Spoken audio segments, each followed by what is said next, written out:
Krishna, Hare Krishna, Krishna Krishna, Hare Hare, Hare Rama, Hare Rama, Rama Rama, Hare Hare.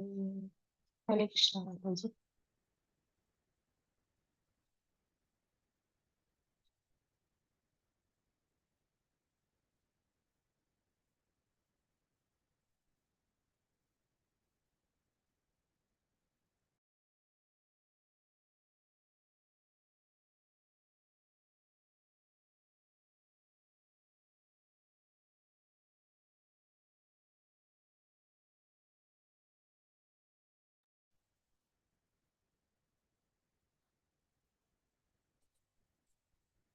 Hare Krishna ಭಕ್ತಿಶಾಸ್ತ್ರಿ ತರಗತಿಗೆ ಎಲ್ಲರಿಗೂ ಸ್ವಾಗತ.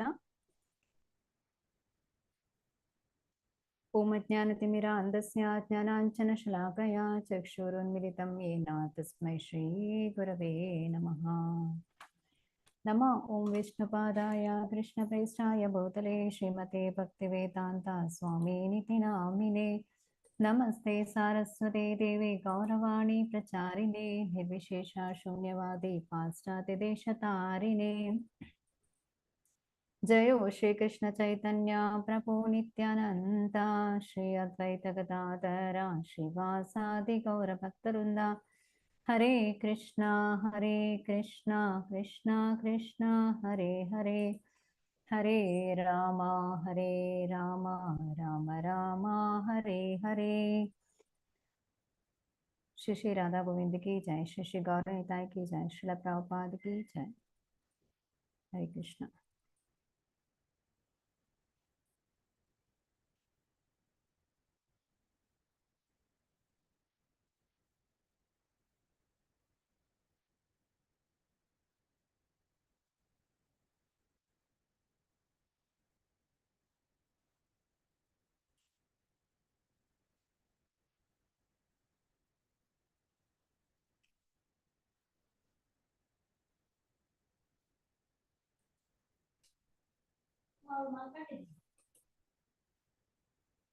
ಹರೇ ಕೃಷ್ಣ ಭಕ್ತಿಶಾಸ್ತ್ರಿ ತರಗತಿಯಲ್ಲಿ ಎಲ್ಲರೂ ನಿಮ್ಮ ವಿಡಿಯೋನ ಆನ್ ಮಾಡಿ ಇಟ್ಕೊಳ್ಬೇಕು.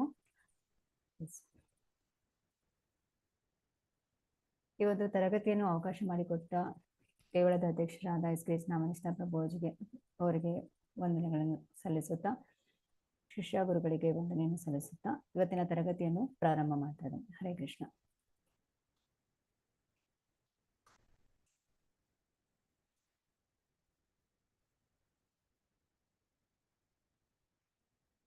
ಸೊ ಮೊದಲನೇ ಅಧ್ಯಾಯದಲ್ಲಿ ಅರ್ಜುನ ಯುದ್ಧವನ್ನು ಮಾಡೋದಿಲ್ಲ ಅಂತೇಳಿ 4 ಕಾರಣಗಳನ್ನು ನೀಡ್ತಾರೆ. ಯುದ್ಧ ಮಾಡದೇ ಇರಲು ಅರ್ಜುನನ ಮೊದಲ 4 ಕಾರಣಗಳ ಚರ್ಚೆ.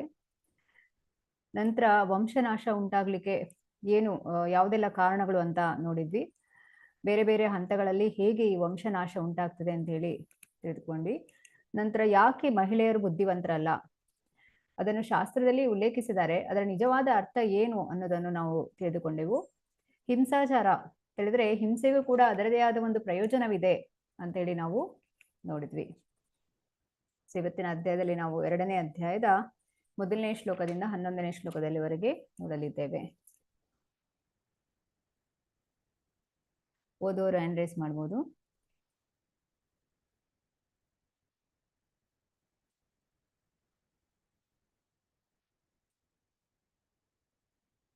ಮಾತಾಜಿ ಹರೇ ಕೃಷ್ಣ, ಪ್ರಣಾಮಗಳು ಮಾತಾಜಿ. ಹರೇ ಕೃಷ್ಣ ಮಾತಾಜಿ. ವರ್ಣಾಶ್ರಮ ಧರ್ಮದ ತತ್ವಗಳು ರಾಜ್ಯದ ಮತ್ತು ಸಮುದಾಯದ ಸಾಮಾನ್ಯ ಆಧ್ಯಾತ್ಮಿಕ ಆಧ್ಯಾತ್ಮಿಕ ಬೆಳವಣಿಗಾಗಿ ಸಮಾಜದಲ್ಲಿ ಒಳ್ಳೆಯ ಜನಸಂಖ್ಯೆಯು ಉಳಿಯುವಂತೆ ವರ್ಣಾಶ್ರಮ ಧರ್ಮದ ತತ್ವಗಳನ್ನು ನಿರೂಪಿಸಲಾಗುತ್ತದೆ. ಅಷ್ಟೇನ ಮಾತಾಜಿ. ಹರೇ ಕೃಷ್ಣ. ಹರೇ ಕೃಷ್ಣ ಮಾತಾಜಿ, ಧನ್ಯವಾದ. ಈಗ ವರ್ಣಾಶ್ರಮದ ಕುರಿತಾಗಿ ನಾವೀಗ ನೋಡೋಣ. ಸೊ ವರ್ಣಾಶ್ರಮ ಧರ್ಮ ಇದೇನಿದೆ ಇದು ಎಲ್ಲರಿಗೂ ಕೂಡ ಇದರಲ್ಲಿ ಒಂದು ಸ್ಥಾನವನ್ನು ಕೊಡುತ್ತೆ ಅಂತ ಹೇಳಿದ್ರೆ, ಒಬ್ಬ ವ್ಯಕ್ತಿ ಯಾವುದೇ ಗುಣದಲ್ಲಿರ್ಲಿ, ಸತ್ವಗುಣದಲ್ಲಿರ್ಲಿ, ರಜೋಗುಣದಲ್ಲಿರ್ಲಿ, ತಮೋಗುಣದಲ್ಲಿರ್ಲಿ, ಅವನಿಗೆ ಈ ಒಂದು ಆಧ್ಯಾತ್ಮಿಕದಲ್ಲಿ ಮುಂದುವರಿಯೋದಕ್ಕೆ ಅವನಿಗೆ ಅವಕಾಶ ಇದೆ. ಮುಂದೆ ಹೋಗೋದಕ್ಕೆ ಅವಕಾಶ ಇದೆ. ಸೊ ಒಬ್ಬ ವ್ಯಕ್ತಿ ತಮ್ಮ ಗುಣದಲ್ಲಿದ್ರೆ ಅವನು ಶೂದ್ರನಾಗಿ, ಮತ್ತೆ ರಜೋಗುಣದಲ್ಲಿ ತಮ್ಮ ಗುಣದಲ್ಲಿದ್ರೆ ಅವನು ವೈಶ್ಯನಾಗಿ, ಮತ್ತೆ ರಜೋಗುಣದಲ್ಲಿದ್ರೆ ಕ್ಷತ್ರಿಯನಾಗಿ, ಸತ್ವಗುಣದಲ್ಲಿದ್ರೆ ಬ್ರಾಹ್ಮಣನಾಗಿ ಜೀವನವನ್ನು ಸಾಗಿಸುವಂತಹ ಒಂದು ಅವಕಾಶವನ್ನು ಈ ಒಂದು ವರ್ಣಾಶ್ರಮ ಧರ್ಮವು ಮಾಡಿಕೊಡ್ತದೆ. ಈ ವರ್ಣಾಶ್ರಮ ಧರ್ಮ ತಿಳಿದ್ರೆ ಏನು ಅಂತ ನೋಡೋಣ ನಾವೀಗ.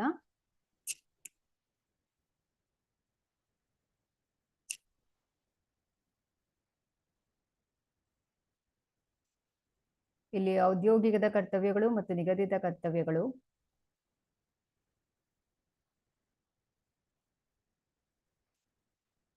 ಈಗ ವರ್ಣಾಶ್ರಮ ಧರ್ಮ ತಿಳಿದ್ರೆ ಇಲ್ಲಿ ಇದನ್ನು ಏನು ಅಂತ ಹೇಳಿದ್ರೆ, ಇಲ್ಲಿ 4 ರೀತಿಯಾದಂತಹ ಧರ್ಮಗಳನ್ನು ಹೇಳ್ತಾರೆ. ಯಾವುದು? ಕುಲಧರ್ಮ, ಜಾತಿ ಧರ್ಮ, ಸ್ವಧರ್ಮ, ಸ್ವಕರ್ಮ. ಈಗ ಕುಲಧರ್ಮ ಅಂತ ಹೇಳಿದ್ರೆ, ಈಗ ನಮ್ಮ ಕುಟುಂಬದಲ್ಲಿ ಈಗ ನಾವೊಂದು ಧರ್ಮವನ್ನು ಆಚರಣೆ ಮಾಡ್ತೇವೆ, ಅಥವಾ ಈಗ ಹತ್ತಿರದ ಒಂದು ಸಂಬಂಧಿಕರ ಒಂದು ನಡುವೆ ಒಂದು ಧರ್ಮವನ್ನು ಆಚರಣೆ ಮಾಡ್ತೀವಿ, ಇದಕ್ಕೆ ಕುಲಧರ್ಮ ಅಂತ ಹೇಳಿದ್ರೆ. ಇನ್ನು ಜಾತಿ ಧರ್ಮ ಅಂತ ಹೇಳಿದ್ರೆ, ಈ ಕುಲಧರ್ಮ ಮತ್ತು ಜಾತಿ ಧರ್ಮದ ನಡುವಿನ ವ್ಯತ್ಯಾಸ ಏನಂತ ಹೇಳಿದ್ರೆ, ಕುಲಧರ್ಮ ಅದು ಒಂದು ಕುಟುಂಬಕ್ಕೆ ಸೀಮಿತವಾಗಿದ್ರೆ, ಜಾತಿ ಧರ್ಮ ಅಂತ ಹೇಳಿದ್ರೆ ಅದು ವಿಸ್ತೃತವಾದ ರೂಪ. ಇದು ಇಲ್ಲಿ ಸಮುದಾಯ ಯೋಜನೆಗಳು ಎಲ್ಲವೂ ಕೂಡ ಇರ್ತದೆ. ಇದು ಜಾತಿ ಧರ್ಮ ಆದ್ರೆ, ಇನ್ನು ಸ್ವಧರ್ಮ ಅಂತ ಹೇಳಿದ್ರೆ ಒಬ್ಬರ ಸ್ವಂತ ಧಾರ್ಮಿಕ ತತ್ವಗಳು ಅಂತ ಹೇಳಿದ್ರೆ, ಒಬ್ಬ ವ್ಯಕ್ತಿ ತನ್ನದೇ ಆದಂತಹ ಒಂದು ಧಾರ್ಮಿಕ ತತ್ವಗಳನ್ನು ಆಚರಣೆ ಮಾಡುವಂಥದ್ದು, ತನ್ನ ಧರ್ಮವನ್ನು ಆಚರಣೆ ಮಾಡುವುದನ್ನು ಸ್ವಧರ್ಮ ಅಂತ ಹೇಳಲಾಗುತ್ತದೆ. ಇಲ್ಲಿ ಜೀವಾತ್ಮನ ಸ್ವಧರ್ಮ ಏನಾಗಿರ್ತದೆ? ಭಗವಂತನ ಸೇವೆ ಮಾಡುವಂಥದ್ದು. ಜೀವೇರ ಸ್ವರೂಪೈ ನಿತ್ಯರೇ ಕೃಷ್ಣದಾಸ್. ಈಗ ಭಗವಂತನ ಸೇವೆ ಮಾಡುವಂಥದ್ದು ನಮ್ಮ ಮೂಲ ಧರ್ಮ ಆಗಿರುತ್ತದೆ. ಅದನ್ನು ಮರೆತಿರುವ ಕಾರಣ ನಾವೀಗ ಬೇರೆ ಬೇರೆ ಧರ್ಮದ ಆಚರಣೆಯನ್ನು ಮಾಡ್ತಾ ಇದ್ದೇವೆ ಅಂತ ಹೇಳಿದ್ರೆ, ಈಗ ಸಮಾಜದಲ್ಲಿ ಯಾವ ರೀತಿಯಾದಂತಹ ಅವರು ಧರ್ಮವನ್ನು ಆಚರಣೆ ಮಾಡ್ತಾರೆ ಅದೇ ರೀತಿಯಲ್ಲಿ ಅವರು ಕೆಲಸವನ್ನು ಮಾಡುವಂಥದ್ದು. ಹಾಗೆ ಸ್ವಕರ್ಮ ಅಂತ ಹೇಳಿದ್ರೆ ಒಬ್ಬ ವ್ಯಕ್ತಿ ತನ್ನದೇ ಆದಂತಹ ಕರ್ತವ್ಯವನ್ನು ನಿರ್ವಹಿಸುವುದು, ಅದಕ್ಕೆ ಸ್ವಕರ್ಮ ಅಂತ ಹೇಳುವಂಥದ್ದು. ಹೀಗೆ ನಾವೀಗ ಕುಲಧರ್ಮ, ಜಾತಿ ಧರ್ಮ, ಸ್ವಧರ್ಮ, ಸ್ವಕರ್ಮ ಈ 4 ವಿಷಯಗಳನ್ನು ಇಲ್ಲಿ ನೋಡಿದ್ದೇವೆ. ಇದನ್ನು ಭಗವದ್ಗೀತೆ ಪುಸ್ತಕದಲ್ಲಿ ನೋಡ್ಬೋದು ನೀವು. 39ನೇ ಶ್ಲೋಕದಲ್ಲಿ ಏನ್ ಹೇಳ್ತಾರೆ? ಈ ಕುಲಧರ್ಮವು ನಾಶವಾದ್ರೆ ಏನಾಗ್ತದೆ? ಕುಟುಂಬ ಸಂಪ್ರದಾಯಗಳು ನಾಶವಾಗ್ತದೆ ಅಂತ ಹೇಳಿ. ಅದೇ 42ನೇ ಶ್ಲೋಕ ಅಂದ್ರೆ ನೀವು ಮೊದಲನೇ ಅಧ್ಯಾಯದ 39ನೇ ಶ್ಲೋಕ ಮತ್ತೆ ಮೊದಲನೇ ಅಧ್ಯಾಯದ 42ನೇ ಶ್ಲೋಕದಲ್ಲಿ ನೋಡಿದ್ರೆ, ಈಗ ಕುಲಧರ್ಮವು ನಾಶವಾದ್ರೆ ಜಾತಿ ಧರ್ಮವು ಕೂಡ ನಾಶವಾಗ್ತದೆ. ಅವಾಗ ಏನಾಗ್ತದೆ ಅಂತ ಹೇಳಿದ್ರೆ ಅವರು ನರಕವನ್ನು ಭೋಗಿಸ್ಬೇಕಾಗ್ತದೆ ಅಂತ ಹೇಳಿ. ಹಾಗೆ ಇನ್ನು ಸ್ವಧರ್ಮದ ಬಗ್ಗೆ ನೀವು 31ರಿಂದ ಇದು 2ನೇ ಅಧ್ಯಾಯದ 31ನೇ ಶ್ಲೋಕದಿಂದ 33ನೇ ಶ್ಲೋಕದಲ್ಲಿ ನೋಡ್ಬೋದು. ಈಗ ಅರ್ಜುನನ ಸ್ವಧರ್ಮ ಏನಾಗಿರುತ್ತದೆ? ಯುದ್ಧ ಮಾಡುವಂಥದ್ದು. ಕ್ಷತ್ರಿಯನ ಧರ್ಮ ಯುದ್ಧ ಮಾಡುವಂಥದ್ದು.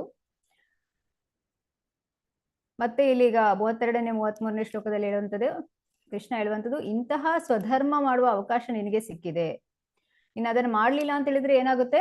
ನೀನು ನಿನ್ನ ಸ್ವಧರ್ಮವನ್ನು ಮಾಡ್ಲಿಲ್ಲ ಅಂತ ಹೇಳಿದ್ರೆ ನಿನಗೆ ಕೀರ್ತಿಯು ಸಿಗುವುದಿಲ್ಲ ಅಂತ ಹೇಳಿ.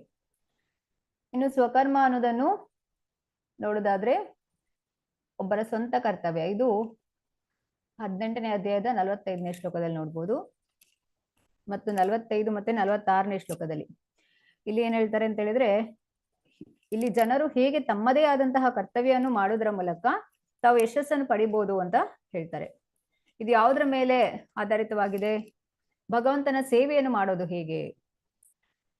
ವರ್ಣಾಶ್ರಮ ಧರ್ಮಗಳ ಮೂಲಕ ಭಗವಂತನ ಸೇವೆಯನ್ನು ಮಾಡಬೇಕು. ಈಗ ಕೃಷ್ಣ ವರ್ಣಾಶ್ರಮವನ್ನು ಸೃಷ್ಟಿಸಿದ್ದು, ಕೃಷ್ಣ ಯಾಕೆ ಸೃಷ್ಟಿಸಿದ್ದು ಅಂತ ಹೇಳಿದ್ರೆ, ಕೃಷ್ಣನನ್ನು ಅಲ್ಲಿ ಕೇಂದ್ರ ಬಿಂದು ಆಗಿರಿಸ್ಕೊಳ್ಬೇಕು ಅಂತ ಹೇಳಿ, ಕೇಂದ್ರವಾಗಿ ಇಟ್ಟುಕೊಂಡು ಅವರವರ ಕರ್ತವ್ಯಗಳನ್ನು ಮಾಡಬೇಕು. ಹೀಗೆ ವರ್ಣಾಶ್ರಮ ಧರ್ಮಗಳ ಮೂಲಕ ಭಗವಂತನ ಸೇವೆಯನ್ನು ಮಾಡಿದಾಗ ಆ ಪರಮ ಸಿದ್ಧಿಯನ್ನು ಹೊಂದಲಿಕ್ಕೆ ಸಾಧ್ಯವಾಗ್ತದೆ.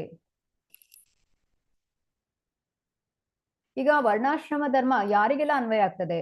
ಇದೆಲ್ಲ ಕೂಡ ತ್ರಿಗುಣಗಳಲ್ಲಿ ಇರುವಂತದ್ದು. ಯಾರೆಲ್ಲ ಈ 3 ಗುಣಗಳಿಗೆ ಒಳಗಾಗ್ತಾರೆ ಅವರು ಈ ಜೀವನವನ್ನು ನಡೆಸಬೇಕಾದ್ರೆ ವರ್ಣ ಮತ್ತು ಆಶ್ರಮ ಇದನ್ನು ಸ್ವೀಕಾರ ಮಾಡಲೇಬೇಕಾಗ್ತದೆ.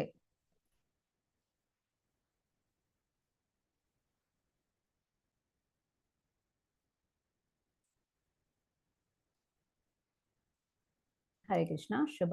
ಹರೇ ಕೃಷ್ಣ ಮಾತಾಜಿ. ವರ್ಣಾಶ್ರಮ ಧರ್ಮದ ವಿವರಣೆ. ಮಾನವ ನಾಗರಿಕತೆಯು ವರ್ಣಾಶ್ರಮ ಧರ್ಮದ ಘಟ್ಟದಿಂದ ಪ್ರಾರಂಭವಾಗುತ್ತದೆ. ಎಂದರೆ ದೇಹವು ಯಾವ ಪ್ರಕೃತಿ ಗುಣಗಳ ಪ್ರಭಾವದಲ್ಲಿರುತ್ತವೆಯೋ ಅವುಗಳಿಗೆ ಅನುಗುಣವಾಗಿ ನಿರ್ದಿಷ್ಟ ಕರ್ತವ್ಯಗಳನ್ನು ನಿರ್ವಹಿಸುತ್ತದೆ. 2.31 ಕರೆಕ್ಷನ್. ಧನ್ಯವಾದ ಮಾತಾಜಿ. ಹರೇ ಕೃಷ್ಣ. ಸೊ ಇಲ್ಲಿ ವರ್ಣಾಶ್ರಮ ಧರ್ಮ ಅಂತ ಹೇಳಿದ್ರೆ ಏನ್ ಹೇಳ್ತಾ ಇದ್ದಾರೆ ಇಲ್ಲಿ? ಮನುಷ್ಯ ಸಮಾಜ ಪ್ರಾರಂಭ ಆಗುವಂಥದ್ದು ಅಂತ ಹೇಳಿದ್ರೆ ಅದಕ್ಕೆ ವರ್ಣಾಶ್ರಮ ಧರ್ಮ ಬಹಳ ಮುಖ್ಯ ಅಂತೇಳಿ. ವರ್ಣಾಶ್ರಮ ಧರ್ಮ ಇಲ್ದಿದ್ರೆ ಏನಾಗ್ತದೆ ಅಂತೇಳಿ, ಈಗ ಭಾರತದಲ್ಲಿ ಮಾತ್ರವಲ್ಲ ಪ್ರತಿಯೊಂದು ದೇಶದಲ್ಲಿ ಕೂಡ ಈ ವರ್ಣಾಶ್ರಮ ಧರ್ಮವನ್ನು ಪಾಲಿಸ್ತಾರೆ. ಅದರಲ್ಲಿ ಹೆಸರನ್ನು ಬೇರೆ ಬೇರೆ ಕೊಟ್ಟಿರ್ತಾರೆ. ಈಗ ಉದಾಹರಣೆಗೆ ಒಂದು ಪ್ರತಿಯೊಂದು ದೇಶದಲ್ಲಿ ಕೂಡ ಒಂದು ಮಾರ್ಗದರ್ಶಕ ವಿಭಾಗ ಅಂತ ಇರುತ್ತೆ. ದೇಶವನ್ನು ಮುನ್ನಡೆಸುವಂತ ನೇತಾರ ಇರ್ತಾರೆ, ದೇಶವನ್ನು ಕಾಯುವಂತ ಸೈನಿಕರಿರ್ತಾರೆ, ಮತ್ತೆ ಈ ಎಲ್ಲರಿಗೂ ಕೂಡ ಸೇವೆ ಮಾಡುವಂತವರು ಕೂಡ ಇರ್ತಾರೆ, ಶೂದ್ರರು ಕೂಡ ಇರ್ತಾರೆ. ಅವರನ್ನು ನಾವಿಲ್ಲಿ ಬ್ರಾಹ್ಮಣ, ಕ್ಷತ್ರಿಯ, ವೈಶ್ಯ, ಶೂದ್ರ ಅಂತ ನಾವಿಲ್ಲಿ ಕರೆದ್ರೆ ಅವರು ಅದನ್ನ ಹಾಗೆ ಕರೆಯೋದಿಲ್ಲ, ಅವ್ರು ಈ ರೀತಿಯಾಗಿ ಕರೀತಾರೆ ಅಷ್ಟೇ. ಈ 4 ವರ್ಣಗಳು ಎಲ್ಲಾ ಕಡೆ ಇದೆ. ಯಾಕಂತ ಹೇಳಿದ್ರೆ ಇದು ಭಗವಂತನಿಂದಲೇ ಸೃಷ್ಟಿಯಾಗಿರುವಂತದ್ದು. ಚಾತುರ್ವರ್ಣ್ಯ ಮಯಾ ಸೃಷ್ಟಂ ಗುಣಕರ್ಮ ವಿಭಾಗಶ ಅಂತ ಹೇಳ್ತಾನೆ ಭಗವಂತ. ಸೊ ಈ 4 ವರ್ಣಗಳನ್ನು ಭಗವಂತನೇ ಸೃಷ್ಟಿಸಿರುವಂತದ್ದು, ಆಶ್ರಮಗಳನ್ನು. ಇನ್ನು ಆಶ್ರಮಗಳು ಬ್ರಹ್ಮಚಾರಿ, ಗೃಹಸ್ಥ, ವಾನಪ್ರಸ್ಥ, ಸನ್ಯಾಸ ಅಂತ ಹೇಳಿ ನಾವಿಲ್ಲಿ ಕರೆದ್ರೆ ಅವರು ಏನ್ ಕರೀತಾರೆ ಅಂತ ಹೇಳಿದ್ರೆ ವಿದ್ಯಾರ್ಥಿ ಜೀವನ, ವೈವಾಹಿಕ ಜೀವನ, ಸನ್ಯಾಸ ಅಂತ ಈ ರೀತಿಯಾಗಿ ಪ್ರತಿಯೊಂದು ಧರ್ಮಗಳಲ್ಲಿ ಕೂಡ ಈ ವರ್ಣಾಶ್ರಮ ಧರ್ಮ ಎಲ್ಲ ಕಡೆ ಇರುತ್ತೆ.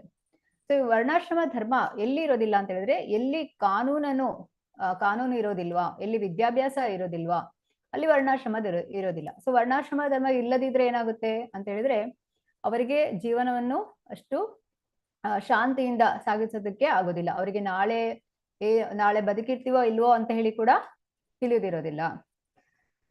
ಹಾಗೆ ಇಲ್ಲಿ ಶಾಂತಿಯಿಂದ ಬದುಕಲಿಕ್ಕೆ ಈ ವರ್ಣಾಶ್ರಮ ಧರ್ಮ ಬಹಳ ಮುಖ್ಯವಾಗಿರ್ತದೆ. ಈಗ ಸತ್ವಗುಣದಲ್ಲಿದ್ರೆ ಬ್ರಾಹ್ಮಣರು, ರಜೋಗುಣದಲ್ಲಿದ್ದರೆ ಕ್ಷತ್ರಿಯರು, ರಜೋಗುಣ ಮತ್ತು ತಮೋಗುಣದಲ್ಲಿದ್ರೆ ವೈಶ್ಯರು, ತಮೋಗುಣದಲ್ಲಿದ್ರೆ ಶೂದ್ರರು ಅಂತ ಹೇಳಿ ಕರೆಯುವಂಥದ್ದು. ಹಾಗೆ ಬೇರೆ ಬೇರೆ ವರ್ಣಗಳಲ್ಲಿರುವ ಜನರಿಗೆ ಬೇರೆ ಬೇರೆ ಒಂದು ಗುಣಗಳಲ್ಲಿ ಇಲ್ಲಿ ಹೇಳಿದ್ದಾರೆ. ಇದನ್ನು 18ನೇ ಅಧ್ಯಾಯದಲ್ಲಿ ನೀವು ವಿವರವಾಗಿ ನೋಡ್ಬೋದು. ಇಲ್ಲಿ ನಾವು ಸಂಕ್ಷಿಪ್ತವಾಗಿ ನೋಡ್ತೀವಿ. ಈಗ ಬ್ರಾಹ್ಮಣರ ಗುಣಲಕ್ಷಣ ಏನಾಗಿರ್ತದೆ ಯಾರಾದ್ರೂ ಹೇಳ್ಬೋದಾ? ಯಾವ ಅಧ್ಯಾಯದಲ್ಲಿ ಬರ್ತದೆ?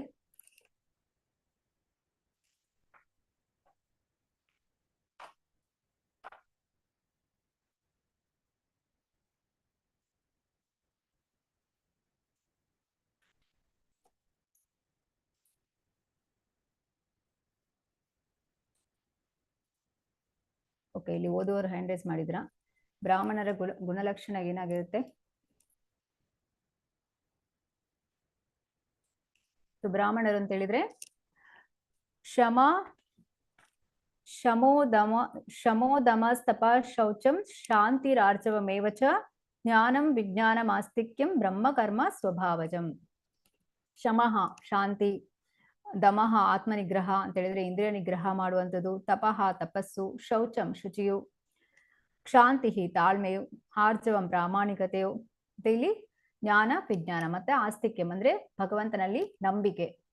ಇದೆಲ್ಲವೂ ಕೂಡ ಬ್ರಾಹ್ಮಣರಲ್ಲಿ ಇರಬೇಕಾದಂತಹ ಗುಣಲಕ್ಷಣಗಳು. ಇದು ನೀವು 18ನೇ ಅಧ್ಯಾಯದ 42ನೇ ಶ್ಲೋಕದಲ್ಲಿ ನೋಡ್ಬೋದು. ಇನ್ನು ಕ್ಷತ್ರಿಯರ ಗುಣಲಕ್ಷಣಗಳು ಏನು ಅಂತ ಹೇಳಿದ್ರೆ ಅವರು ಯುದ್ಧವನ್ನು ಮಾಡುವಾಗ ಅವರು ಓಡಿ ಹೋಗ್ಬಾರ್ದು, ವೀರತ್ವವನ್ನು ಹೊಂದಿರಬೇಕು, ಶಕ್ತಿಯುತರಾಗಿರ್ಬೇಕು, ದೃಢತೆ ಅವರಲ್ಲಿ ಇರಬೇಕು,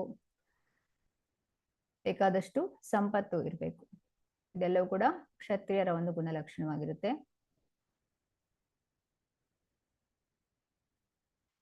ವೈಶ್ಯರು ಕೃಷಿ ಮಾಡುವಂಥದ್ದು, ಗೋವುಗಳ ರಕ್ಷಣೆ ಮಾಡುವಂಥದ್ದು ಮತ್ತು ವ್ಯಾಪಾರದಲ್ಲಿ ತೊಡಗುವಂಥದ್ದು. ಇದು ನೀವು 18ನೇ ಅಧ್ಯಾಯದ 44ನೇ ಶ್ಲೋಕದಲ್ಲಿ ನೋಡ್ಬೋದು. ಶೂದ್ರರು ಮೂವರಿಗೆ ಸಹಾಯ ಮಾಡುವಂಥದ್ದು, ದುಡಿಮೆ ಮತ್ತು ಇತರರ ಸೇವೆ.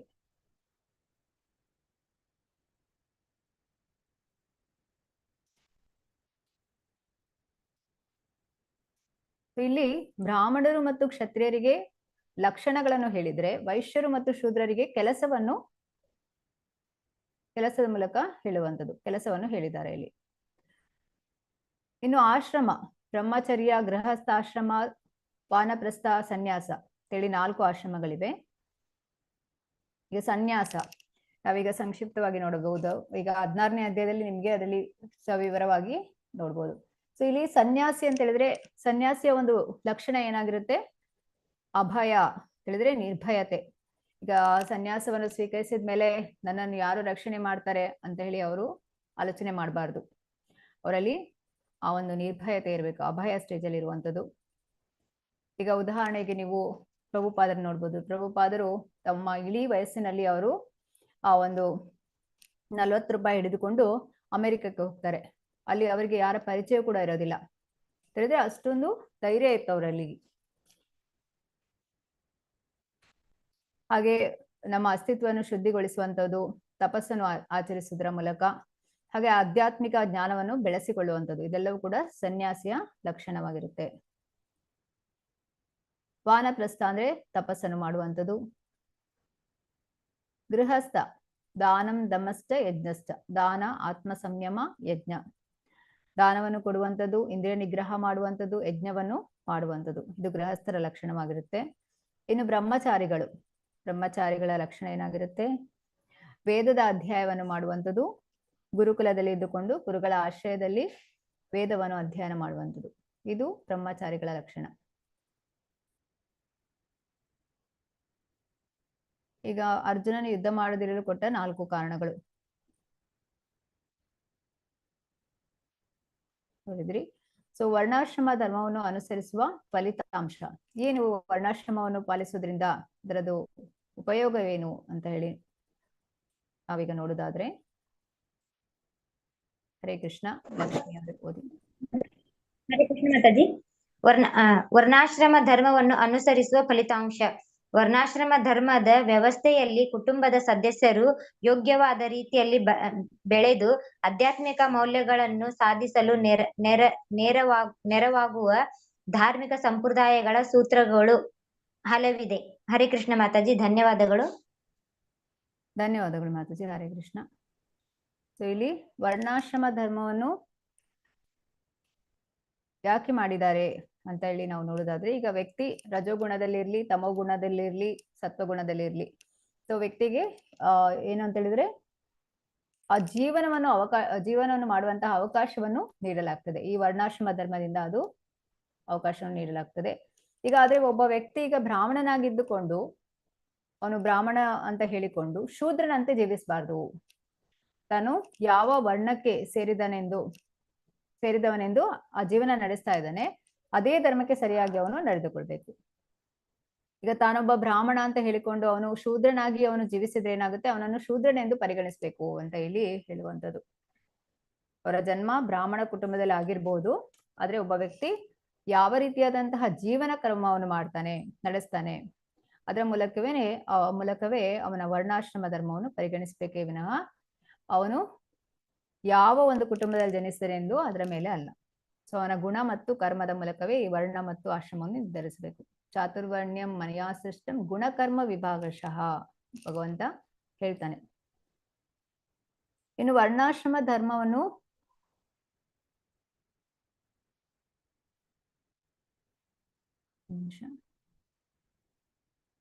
ಯಾವುದೇ ಕರ್ಮ ಕ್ಷೇತ್ರದಲ್ಲಿ ಮೇಲಿನ ಅಧಿಕಾರಿಗಳ ಅನುಜ್ಞೆಯ ಪ್ರಕಾರ ಸ್ವಂತದ ಕರ್ತವ್ಯ ಪಾಲನೆ ಮಾಡುವುದು ಮನುಷ್ಯನನ್ನು ಬದುಕಿನಲ್ಲಿ ಉನ್ನತ ಸ್ಥಾನಕ್ಕೆ ಏರಿಸುತ್ತದೆ. ಈಗ ಶೂದ್ರ ಅವರು ಒಂದು ಕರ್ತವ್ಯ ಏನು ಅಂತ ಹೇಳಿದ್ರೆ ಸ್ವಾಮಿ ನಿಷ್ಠೆ ಆಗಿರುವಂತದ್ದು. ಹೇಳಿದ್ರೆ ತನ್ನ ಯಜಮಾನನ ಕೈ ಕೆಳಗೆ ಅವನು ಕೆಲಸ ಮಾಡ್ತಾ ಇರ್ತಾನೆ, ಅವನಿಗೆ ನಿಷ್ಠನಾಗಿ ಇದ್ದುಕೊಂಡು ಅವನು ಜೀವನವನ್ನು ಸಾಗಿಸ್ತಾನೆ. ಸೊ ಅವನು ಹಾಗೆ ಜೀವನವನ್ನು ಸಾಗಿಸೋದ್ರಿಂದ ಅವನು ಬದುಕಿನಲ್ಲಿ ಉನ್ನತ ಮಟ್ಟಕ್ಕೆ ಹೋಗೋದಿಕ್ಕೆ ಸಾಧ್ಯತೆ ಇದೆ. ಹಾಗೆ ಅವನ ಅಸ್ತಿತ್ವ ಕೂಡ ಶುದ್ಧೀಕರಣವಾಗ್ತದೆ ಅಂತ ಹೇಳಿ ನೋಡ್ಬೋದು. ಅದೇ ಶೂದ್ರ ಕೆಟ್ಟ ಕೆಲಸವನ್ನು ಮಾಡಿದ್ರೆ ಏನಾಗುತ್ತೆ? ಅವ್ರು ಶುದ್ಧೀಕರಣ ಆಗೋದಿಲ್ಲ. ಅದೇ ರೀತಿ ಈ ವೈಶ್ಯನಿರ್ಬೋದು, ಕ್ಷತ್ರಿಯನಿರ್ಬೋದು, ಬ್ರಾಹ್ಮಣನಿರ್ಬೋದು, ಅವ್ರು ಏನ್ ಮಾಡ್ಬೇಕಂದ್ರೆ ತಮ್ಮ ಕರ್ತವ್ಯವನ್ನು ಮಾಡಿಕೊಂಡು ಹೋಗೋದ್ರಿಂದ ಅವರು ಆಧ್ಯಾತ್ಮಿಕ ಜೀವನದಲ್ಲಿ ಮುಂದುವರಿದಕ್ಕೆ ಸಾಧ್ಯವಾಗ್ತದೆ. ಸೊ ಇಲ್ಲಿ ಕೃಷ್ಣ ಹೇಳುವಂಥದ್ದು ಸ್ವರ್ಗ ದ್ವಾರಂ ಅಪಾವೃತಂ, ಸ್ವರ್ಗೀಯ ಲೋಕಗಳ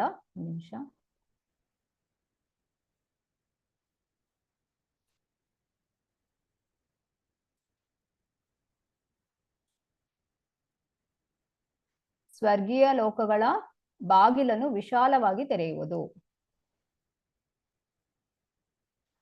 ಈಗ ಇಲ್ಲಿ ಕೃಷ್ಣ ಹೇಳುವಂಥದ್ದು, ನೀನು ಒಂದು ವೇಳೆ ಯುದ್ಧದಲ್ಲಿ ಮಾಡಿದ್ರೆ ಏನಾಗುತ್ತೆ, ನಿನಗೆ ಸ್ವರ್ಗಕ್ಕೆ ಹೋಗ್ಬೋದು ಅಂತ ಹೇಳಿದ್ರೆ, ಇಲ್ಲಿ ಭಗವಂತನ ಭಕ್ತರು ಸ್ವರ್ಗಕ್ಕೆ ಹೋಗ್ತಾರೆ ಅಂತ ಹೇಳಿ ಅಲ್ಲ, ಅವರು ಧಾಮಕ್ಕೆ ಹೋಗುವಂಥದ್ದು, ಭಗವಂತನ ಧಾಮಕ್ಕೆ ಹೋಗುವಂಥದ್ದು.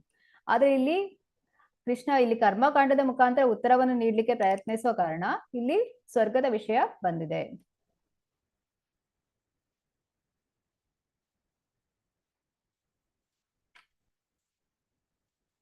ಇದರ ಮುಂದುವರಿಕೆಯಾಗಿ ನೋಡುವುದಾದ್ರೆ, ನಿಮಿಷ,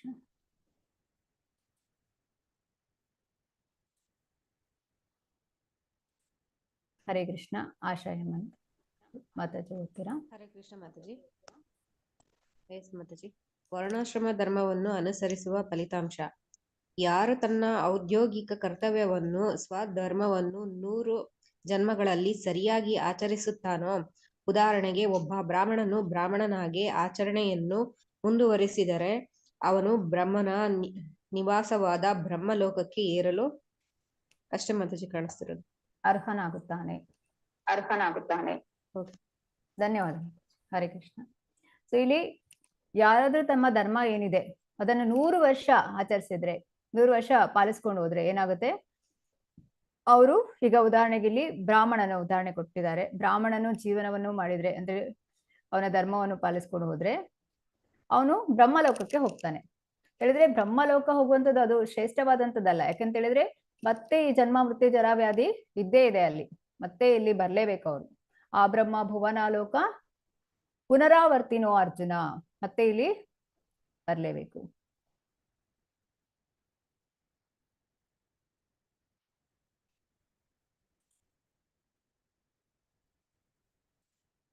ಹರೇ ಕೃಷ್ಣ. ಜ್ಯೋತಿಶ್ರೀ ಮಾತಾಜಿ. ಹರೇ ಕೃಷ್ಣ ಮಾತಾಜಿ, ಪ್ರಣಾಮ್.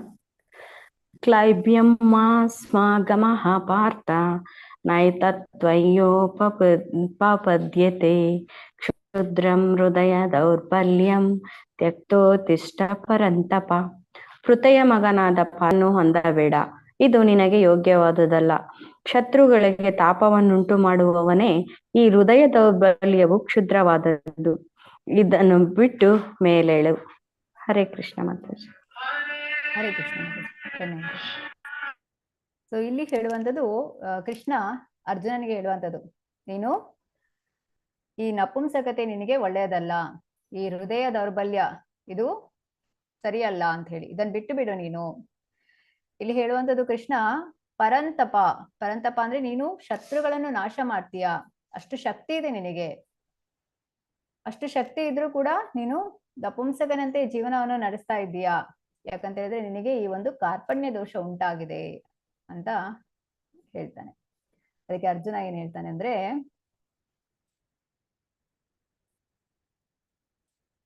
ಹರೇ ಕೃಷ್ಣ. ಲಕ್ಷ್ಮೀ ಮಾತಾಜಿ. ಹರೇ ಕೃಷ್ಣ ಮಾತಾಜಿ. ಭೀಷ್ಮಸೂದನ, ನೀನು ಮಧು ರಾಕ್ಷಸನನ್ನು ಕೊಂದಿರುವುದರಿಂದ ನಿನ್ನ ಹೆಸರು ಮಧುಸೂದನ, ಆದರೆ ನೀನು ನನ್ನ ತಾತ ಮತ್ತು ಗುರುವನ್ನು ಕೊಲ್ಲಲು ನನಗೆ ಹೇಳುತ್ತಿದ್ದೀಯೆ, ಅದು ನಿನ್ನ ಸಂಕೇತ. ನಿನ್ನ ಹೆಸರು ಮಧುಸೂದನ ಎಂಬುದು ಸರಿ, ಏಕೆಂದರೆ ಮಧು ಎಂಬ ಹೆಸರಿನ ಒಬ್ಬ ರಾಕ್ಷಸನನ್ನು ನೀನು ಕೊಂದಿದ್ದೀಯೆ, ಆದರೆ ನೀನು ನನ್ನನ್ನು ಭೀಷ್ಮಸೂದನನಾಗಲು ಹೇಳುತ್ತಿದ್ದೀಯೆ. ಭೀಷ್ಮರು ನನ್ನ ಅಜ್ಜ ಮತ್ತು ದ್ರೋಣಸೂದನ ಸೂದನ ಇದ್ದರೆ ಹಂತಕ, ನಾನು ಹೇಗೆ ಹಾಗಾಗಲು ಸಾಧ್ಯ? ಹರೇ ಕೃಷ್ಣ. ಹರೇ ಕೃಷ್ಣ. ಧನ್ಯವಾದ ಮಾತಾಜಿ. ಇಲ್ಲಿ ಅರ್ಜುನ ಹೇಳುವಂಥದ್ದು ಕೃಷ್ಣನಲ್ಲಿ ಒಂದು ಪ್ರಶ್ನೆಯನ್ನು ಕೇಳ್ತಾ ಇದ್ದಾನೆ. ಸರಿ, ನೀನು ಮಧು ರಾಕ್ಷಸನನ್ನು ಕೊಂದಿದ್ಯಾ, ಮಧುಸೂದನ ಅಂತ ಹೇಳಿ ನಿನ್ನನ್ನು ಕರೀತಾರೆ. ಸೊ ನೀ ಮಧು ರಾಕ್ಷಸನು, ಅವನೊಬ್ಬ ರಾಕ್ಷಸ ಕೊಲ್ಲುವುದು ಸರಿ.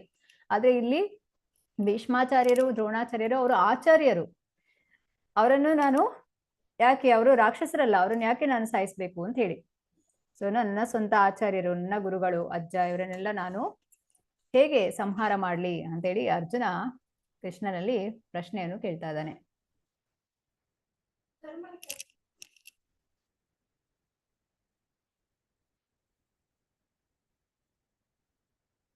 ಅಂದ್ರೆ ಇಲ್ಲಿ 4 ಕಾರಣಗಳನ್ನು ಈಗಾಗಲೇ ಹೇಳಿದ್ದಾನೆ ಅಲ್ವಾ? ಅರ್ಜುನ 4 ಕಾರಣಗಳನ್ನು ಹೇಳಿದ್ದಾನೆ. ಈಗ 5ನೇ ಕಾರಣ ಹೇಳ್ತಾ ಇದ್ದಾನೆ. ಏನದು 4 ಕಾರಣಗಳು ಅವನು ಯುದ್ಧ ಮಾಡದೇ ಇರೋದಕ್ಕೆ ಹೇಳಿರುವಂತದ್ದು?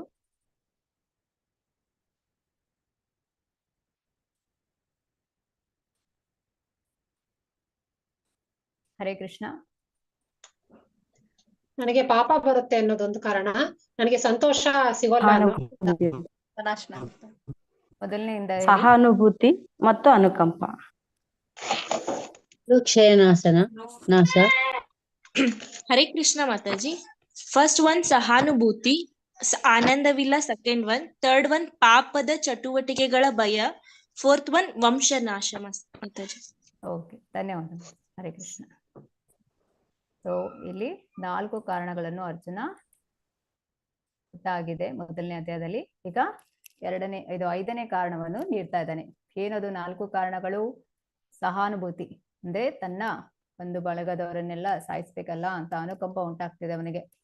ನಂತರ ಸಂತೋಷ ಇಲ್ಲ, ಇವರನ್ನೆಲ್ಲ ಸಾಯಿಸ್ಬಿಟ್ಟು ನಾನು ಈ ಸಂತೋಷವನ್ನು ಯಾರ ಜೊತೆ ಹಂಚ್ಕೊಳ್ಳಿ, ಒಂದು ಬಳಗದವರೇ ಇಲ್ಲ ಅಂತ ಹೇಳಿದ್ರೆ ಅಂತ ಹೇಳ್ತಾನೆ. ಆಮೇಲೆ ಪಾಪ ಚಟುವಟಿಕೆಗಳ ಭಯ, ಯಾಕಂತ ಹೇಳಿದ್ರೆ ಅರ್ಜುನ ಅವನು ಆತತಾಯಿನ, ಅವನು ಅವನು ಅಂತ ಹೇಳಿದ್ರೆ ಆಕ್ರಮಣಕಾರಿಯಾಗಿದ್ದಾನೆ. ಆಯ್ತು, ಇನ್ನು ಈ ಸೈನಿಕರನ್ನೆಲ್ಲ ಸಾಯಿಸಿದ್ರೆ ಏನ್ ಬರುತ್ತೆ? ಪಾಪ ಬರ್ತದೆ ಅಂತ ಹೇಳಿ. ನಂತರ ವಂಶನಾಶ ಆಗುವಂತದೆ ಅಂತ ಹೇಳಿದ್ರೆ ಈ ಸೈನಿಕರೆಲ್ಲ ಸತ್ತು ಹೋದ್ರೆ ಅವರ ಹೆಂಡತಿ ಮತ್ತೆ ಮಕ್ಕಳು ಯಾರಿದ್ದಾರೆ ಅವರಿಗೆಲ್ಲ ರಕ್ಷಣೆ ನೀಡುವವರು ಯಾರು? ವಂಶನಾಶವಾಗುತ್ತೆ ಅಂತ ಹೇಳಿ 4 ಕಾರಣಗಳನ್ನು ನೀಡಿರ್ತಾನೆ. ಸೊ ಇಲ್ಲಿ 5ನೇ ಕಾರಣ ಕೊಡುವಂಥದ್ದು ಅನಿರ್ಣಯ.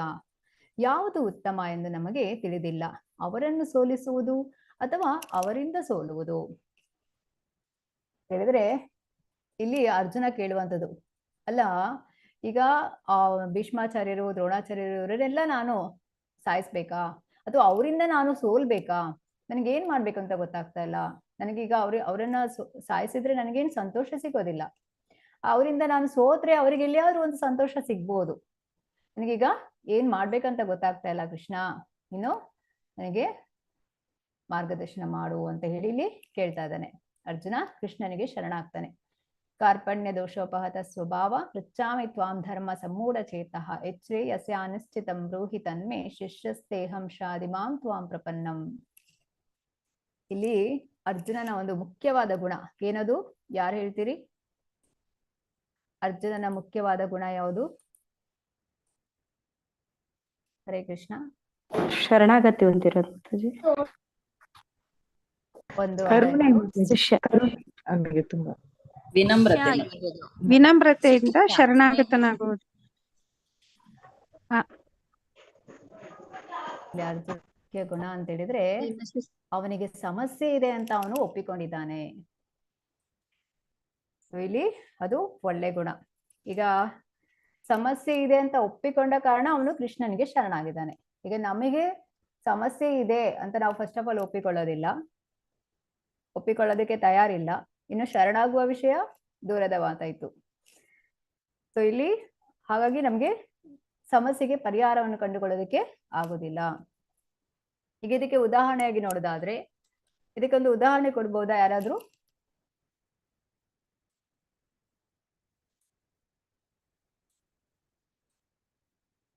ಉದಾಹರಣೆ ಕೊಡ್ಬೋದಾ?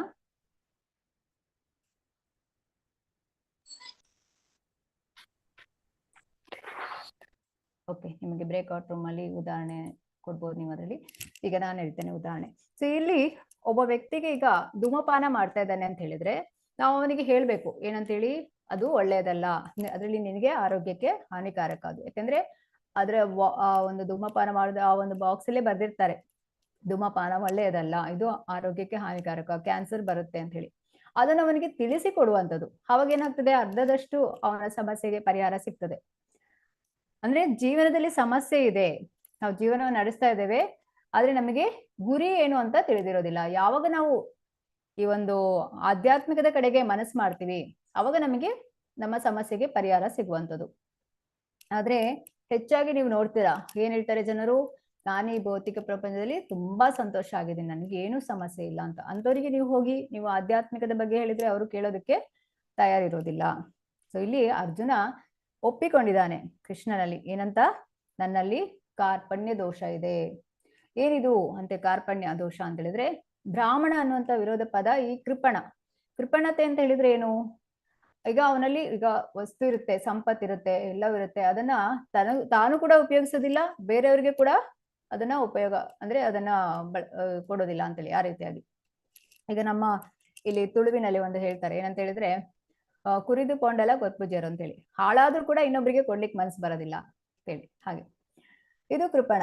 ಸೊ ಇವನು ಇಲ್ಲಿ ಅರ್ಜುನ ಹೇಳ್ತಾ ಇದ್ದಾನೆ, ಆಗ ಕಾರ್ಪಣ್ಯ ಇದೆ ನನ್ನಲ್ಲಿ, ಕಾರ್ಪಣ್ಯ ದೋಷದಿಂದ ಈ ಸ್ವಭಾವದಿಂದಾಗಿ ನಾನು ತುಂಬಾ ಕಷ್ಟಕ್ಕೊಳಗಾಗಿದ್ದೇನೆ, ನನಗೆ ಸರಿಯಾದ ನಿರ್ಧಾರವನ್ನು ತೆಗೆದುಕೊಳ್ಳೋದಕ್ಕಾಗ್ತಾ ಇಲ್ಲ. ಪೃಚ್ಛಾಮಿತ್ವಾಂ ಧರ್ಮ ಸಮ್ಮೂಢ ಚೇತಃ, ನನಗೆ ಏನ್ ಮಾಡ್ಬೇಕು, ಯಾವ ನಿರ್ಧಾರ ತಗೊಳಕ್ ಆಗ್ತಾ ಇಲ್ಲ, ನನ್ಗೆ ಯಾವ್ದು ಸರಿ ಯಾವ್ದು ತಪ್ಪು ಅಂತ ಗೊತ್ತಾಗ್ತಾ ಇಲ್ಲ. ನಿಶ್ಚಿತಂ ಬ್ರೂಹಿ ತನ್ಮೆ, ನಿಶ್ಚಯವಾಗಿ ನೀನ್ ನನಗೆ ಹೇಳು ಕೃಷ್ಣ ಅಂತ ಹೇಳಿ ಕೇಳ್ತಾ ಇದ್ದಾನೆ. ಶಿಷ್ಯಸ್ತೇಹಂ ಶಾದಿಮಾಂ ತ್ವಾಂ ಪ್ರಪನ್ನಂ, ನಾನಿವಾಗ ಈಗ ಇಷ್ಟವರೆಗೆ ನಾವು ಮಿತ್ರರಾಗಿ ಚರ್ಚೆ ಮಾಡ್ತಾ ಇದ್ವಿ, ಇದರಿಂದ ಏನು ಈಗ ಮಿತ್ರರಾಗಿದ್ದುಕೊಂಡು ಅವರು ಎಷ್ಟೇ ಮಾತಾಡ್ತಾ ಇದ್ರು ಕೂಡ ಅದಕ್ಕೊಂದು ಸೊಲ್ಯೂಷನ್ ಅಂತ ಸಿಗೋದಿಲ್ಲ. ಯಾವಾಗ ಅವರು ಈಗ ಗುರುವನ್ನು ಸ್ವೀಕರಿಸುವಂಥದ್ದು, ಈಗ ಅರ್ಜುನ ಏನ್ ಮಾಡ್ತಾ ಇದ್ದಾನೆ, ಶಿಷ್ಯನ ಸ್ಥಾನವನ್ನು ಸ್ವೀಕರಿಸಿ ಕೃಷ್ಣನನ್ನು ಗುರುವಿನ ಸ್ಥಾನದಲ್ಲಿಟ್ಟು ಈಗ ಕೇಳ್ತಾ ಇದ್ದಾನೆ ಅವರು, ಈಗ ನಾನು ನಿನ್ನ ಮಿತ್ರ ಅಲ್ಲ, ನಿನ್ನ ಶಿಷ್ಯ ಅಂತೇಳಿ, ನೀನು ನನ್ನ ಗುರು ಅಂತೇಳಿ. ಈಗ ಶಿಷ್ಯನಾಗಿ ನಾನು ಶಿಷ್ಯತ್ವವನ್ನು ಸ್ವೀಕರಿಸ್ತಾ ಇದ್ದೀನಿ, ದಯವಿಟ್ಟು ನನಗೆ ಜ್ಞಾನೋಪದೇಶವನ್ನು ಮಾಡು ಅಂತೇಳಿ ಕೇಳ್ತಾ ಇದ್ದಾನೆ ಕೃಷ್ಣನಲ್ಲಿ. ಸೊ ಯಾವಾಗ ವ್ಯಕ್ತಿಗೆ ಆಧ್ಯಾತ್ಮಿಕ ಜೀವನದ ಒಂದು ಅವಶ್ಯಕತೆ ಅರ್ಥ ಆಗ್ತದೆ, ಆಗ ಆ ವ್ಯಕ್ತಿ ಭಗವಂತನ ಜ್ಞಾನವನ್ನು ತೆಗೆದುಕೊಳ್ಳೋದಕ್ಕೆ ಸಿದ್ಧನಾಗ್ತಾನೆ.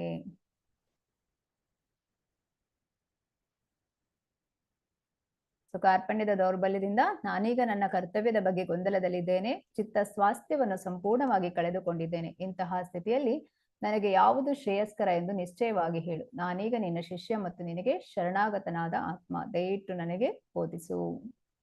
ಬಹಳ ಮುಖ್ಯವಾದ ಶ್ಲೋಕ ಇದು.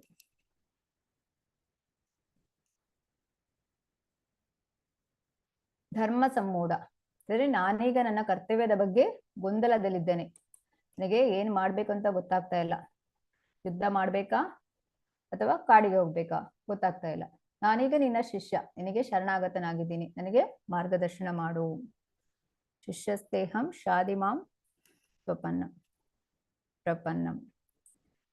ಶಾದಿಮಾಂ ತ್ವಾಂ ಪ್ರಪನ್ನಂ ಅಂದ್ರೆ ಕೃಷ್ಣನಲ್ಲಿ ಶಿಷ್ಯತ್ವವನ್ನು ಸ್ವೀಕಾರ ಮಾಡ್ತಿದ್ದಾನೆ. ದಯವಿಟ್ಟು ನೀನು ನನ್ನನ್ನು ನಿನ್ನ ಶಿಷ್ಯನಾಗಿ ಮಾಡಿಕೋ ಹೇಳಿ. ಈಗ ನಿಮಗೆ ಇಲ್ಲಿ ಗುಂಪು ಚಟುವಟಿಕೆ ಇದೆ.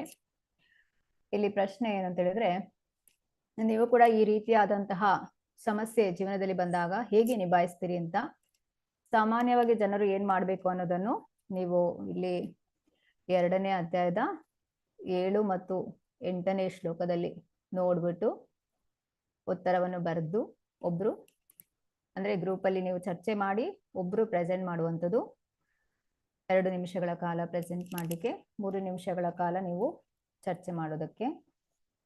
ಈಗ ಅರ್ಜುನನ ಸಂದಿಗ್ಧತೆ ಮತ್ತು ಕೃಷ್ಣನಿಗೆ ಶರಣಾಗತಿಯಿಂದ ಪಡೆದ ಪ್ರಧಾನ ಅಂಶಗಳನ್ನು ಗುರುತಿಸಿ, ಈ ಅಂಶಗಳು ನಿಮ್ಮ ಸ್ವಂತ ಕೃಷ್ಣ ಪ್ರಜ್ಞೆ ಅಭ್ಯಾಸದಲ್ಲಿ ಹೇಗೆ ಸಂಬಂಧಿತವಾಗಿವೆ ನಿಮಿಷ ಎಂಬುದನ್ನು ಚರ್ಚಿಸಬೇಕು ಅಂತೇಳಿ. ಸೊ ಇದರಲ್ಲಿ ಯಾರಿಗಾದ್ರೂ ಪ್ರಶ್ನೆಗಳಿದ್ರೆ ಕೇಳ್ಬೋದು, ಇಲ್ಲಾಂದ್ರೆ ನಾವು ಬ್ರೇಕ್ಔಟ್ ರೂಮ್ಸ್ ಮಾಡೋಣ. ಇವಾಗ ಯಾರಿಗೂ ಪ್ರಶ್ನೆ ಇಲ್ಲ ಅಲ್ಲ?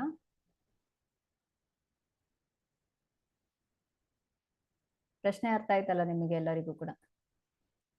ಓಕೆ, ಈಗ 33 ಜನ ಇದ್ದೀರಾ. 6 ಬ್ರೇಕ್ಔಟ್ ರೂಮ್.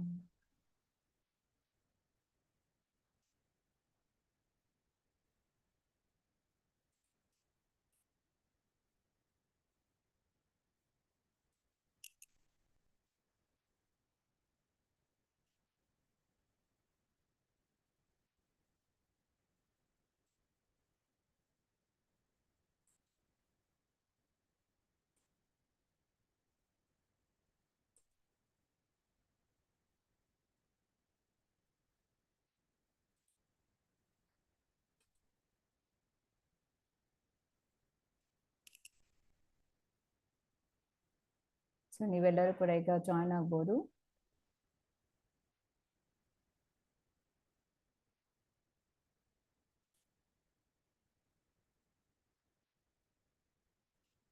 ಬ್ರೇಕ್ಔಟ್ ರೂಮ್ಸ್ ಇವೆ.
ಮೊದಲಿಗೆ ಎಲ್ಲರೂ ಕೂಡ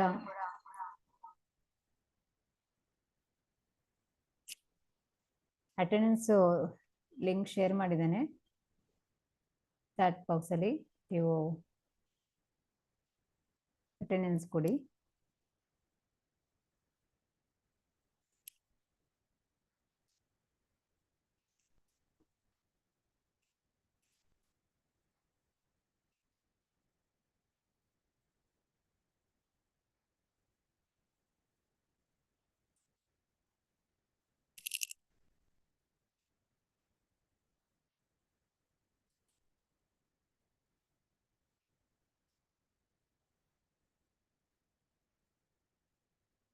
ಈಗ ಯಾರೆಲ್ಲ ಪ್ರೆಸೆಂಟ್ ಮಾಡ್ತೀರಾ ಅವರು ಹ್ಯಾಂಡ್ ರೈಸ್ ಮಾಡಿ.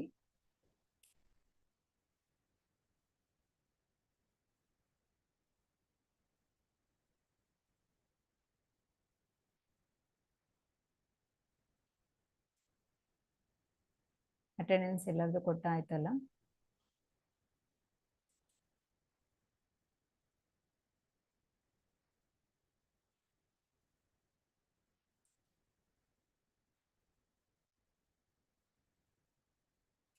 ಹರೇ ಕೃಷ್ಣ.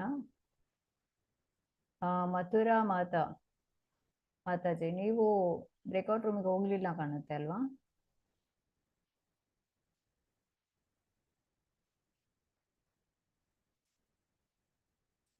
ಓಕೆ. ಕವಿತಾ ಮಾತಾಜಿ, ನೀವು ಹೇಳಿ.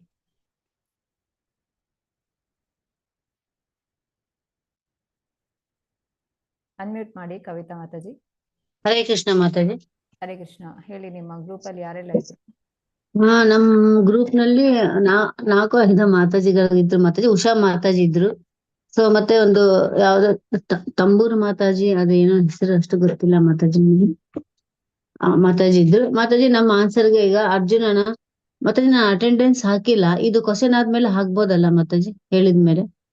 ಅಂದ್ರೆ ಅರ್ಜುನನ ಸಂದಿಗ್ಧತೆಗೆ ಮತ್ತು ಕೃಷ್ಣನಿಗೆ ಶರಣಾಗತೆಯಿಂದ ಪಡೆದ ಪ್ರಧಾನ ಅಂಶಗಳು ಅಂತ ಗುರುತಿಸಿ ಅಂತ ಕ್ವಶನ್ ಇತ್ತು ಮಾತಾಜಿ. ಈಗ ಅರ್ಜುನಂದು ಸಂದಿಗ್ಧತೆಗೆ ಗುರು ಆಗಿದವರು ಕೃಷ್ಣ ಆಗಿರ್ತಾರೆ. ಸೊ ಅವರು ಕೃಷ್ಣ ಇಂದ ಒಳ್ಳೆ ಜ್ಞಾನವನ್ನು ಪಡ್ಕೊಂಡು ಅವ್ರ ಕರ್ತವ್ಯನ ಮಾಡೋದು ಹೇಗೆ ಅಂತ ಅವ್ರು ತಿಳ್ಕೊಂಡಿರ್ತಾರೆ. ಅದಕ್ಕೆ ಪ್ರಕಾರ ನಾವು ಒಂದು ಎಕ್ಸಾಂಪಲ್ ಹೇಳ್ಬೇಕಂದ್ರೆ, ಒಂದು ಶಾಲೆನಲ್ಲಿ ಒಂದು ಸ್ಟೂಡೆಂಟ್ ಇರ್ತಾನೆ, ಅವನು ಸ್ವಲ್ಪ ಉಡಾಲ್ ಇರ್ತಾನೆ, ಆಮೇಲೆ ಯಾವ್ದು ಚಟುವಟಿಕೆಗಳನ್ನು ಮಾಡ್ತಾ ಇರ್ತಾ ಇಲ್ಲ.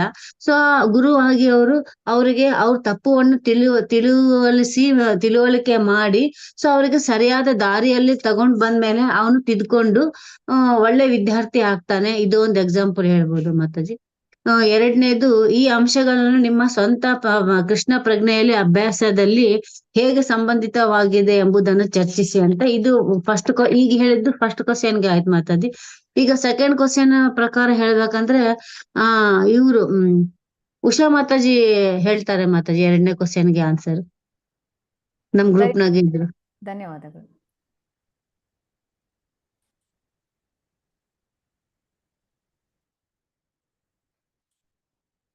ಹರೇ ಕೃಷ್ಣ. ರಾಜು ಪ್ರಭುಜಿ.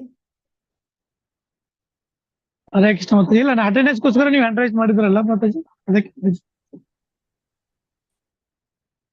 ಅಲ್ಲ, ಅಟೆಂಡೆನ್ಸ್ ನೀವು ಕೊಡಿ ಅಂತ ನಿಮ್ಗೆ ಚಾಟ್ ಅಲ್ಲಿ ಹಾಕಿದ್ದೇವೆ ಅಲ್ಲ. ಸೊ ಇದು attendance link.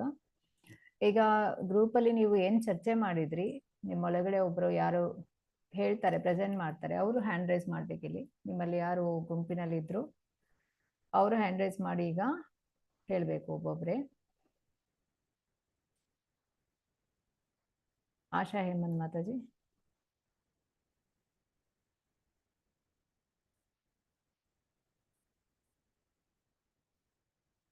Hare Krishna. Unmute ಮಾಡಿ.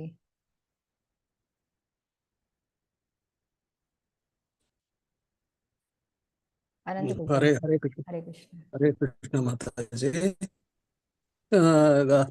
ಕಾರ್ಪಣ್ಯ ದೋಷ ಪರತ ಸ್ವಭಾವ ಪಶ್ಚಾಂತಂ ಸಮೂಢ ಚೇತ. ಅದು ಏನಾಗಿದೆ, ಇವರು ಅರ್ಜುನ ಇದು ಶರಣಾಗತ ಆಗಿದ್ದಾರೆ. ಅಂದ್ರೆ ನನಗೆ ಕಾರ್ಪಣ್ಯ ದೋಷದಿಂದ ನನಗೆ ಗೊಂದಲದಲ್ಲಿ ಇದ್ದೀನಿ, ನನಗೆ ಸಲಹೆ ಕೊಡಿ ಅಂತ ಹೇಳಿದ್ದಾರೆ. ಅದಕ್ಕೆ ಅವರು ನೀನು ಅವ್ರ ಶರೀರದಿಂದ ಅವ್ರನ್ನ ನೋಡ್ಬಿಟ್ಟು ನೀನು ಗೊಂದಲದಲ್ಲಿದ್ಯಾ. ಅದು ಶರೀರ ಬೇಡ, ಶರೀರ ನಶ್ವರ. ಆತ್ಮದಿಂದ ನೋಡಿದ್ರೆ ಅವ್ರಿಗೆ ನಿನಗೆ ಏನು ಸಂಬಂಧ ಇಲ್ಲ, ನೀವು ಯುದ್ಧ ಮಾಡಬಹುದು ಅನ್ನೋದು ಒಂದು ನಮ್ಗ ಅನಿಸಿಕೆ ಮಾತಾಜಿ. ಆಮೇಲೆ ಅಂಶಗಳ ಸ್ವಂತ ಕೃಷ್ಣ ಪ್ರಜ್ಞೆಯಲ್ಲಿ ಅಭ್ಯಾಸ.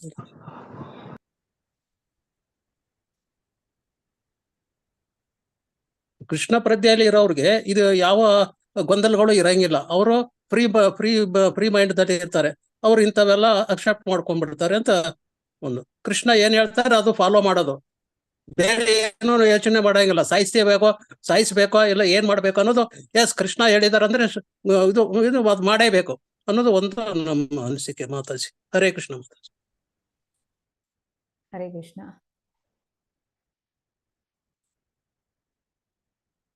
ಹರೇ ಕೃಷ್ಣ.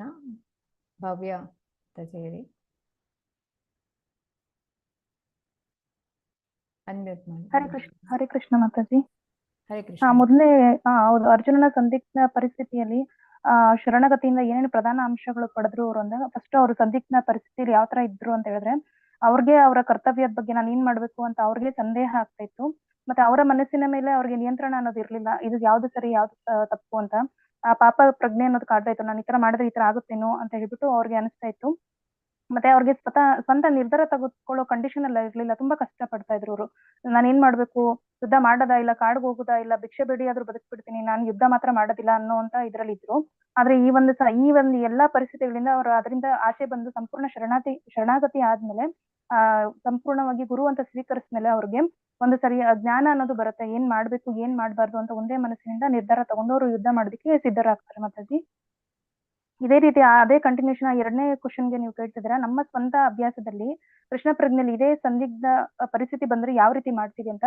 ಆಲ್ಮೋಸ್ಟ್ ನಾವು ಸಂಪೂರ್ಣವಾಗಿ ಶರಣಾಗತಿ ಆಗಿದ್ದೀವಿ, ಕೃಷ್ಣ ಪ್ರಜ್ಞೆಯನ್ನ ಕರೆಕ್ಟ್ ಆಗಿ ಮಾಡ್ತಾ ಇದೀವಿ ಅಂತ ಹೇಳಿದ್ರೆ ನಮ್ಗೆ ಆ ರೀತಿಯಾದ ಒಂದು ಪರಿಸ್ಥಿತಿ ಬರೋದಿಲ್ಲ. ಸಪೋಸ್ ಬಂದಿದೆ ಅಂತ ಹೇಳಿದ್ರೆ ನಾವು ನಮ್ಮ ಶಿಕ್ಷಾ ಗುರು, ನಮ್ಮ ಏನು ನಾವು ಗುರು ಅಂತ ಕನ್ಸಿಡರ್ ಮಾಡಿರ್ತೀವಿ ತಗೊಂಡಿರ್ತೀವಿ, ನಮ್ಮ ಶಿಕ್ಷಾ ಗುರು ಬಳಿ ಹೋಗಿ ನಾವು ನಮ್ಮ ಸಮಸ್ಯೆಯನ್ನ ಹೇಳ್ಬೇಕು. ಅವ್ರ ಹತ್ರ ಹೋಗಿ ಅವರ ಗುರುವಿನ ಮಾರ್ಗದರ್ಶನ ಪಡೆದುಕೊಂಡು ಅವ್ರು ಏನು ಸೂಚನೆಗಳು ನಿಯಮಗಳನ್ನ ಕೊಡ್ತಾರೆ ಅದನ್ನ ಫಾಲೋ ಮಾಡ್ಬೇಕು.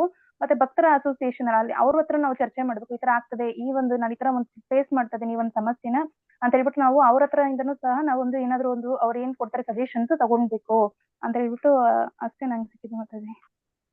ಎಸ್ ಮಾತಾಜಿ, ಧನ್ಯವಾದ ಮಾತಾಜಿ, ಧನ್ಯವಾದಗಳು. ಧನ್ಯವಾದ.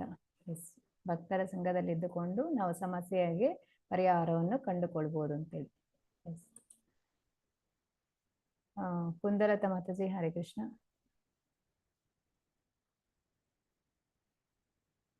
ಹರೇ ಕೃಷ್ಣ, ಅನ್ಮ್ಯೂಟ್ ಮಾಡಿ.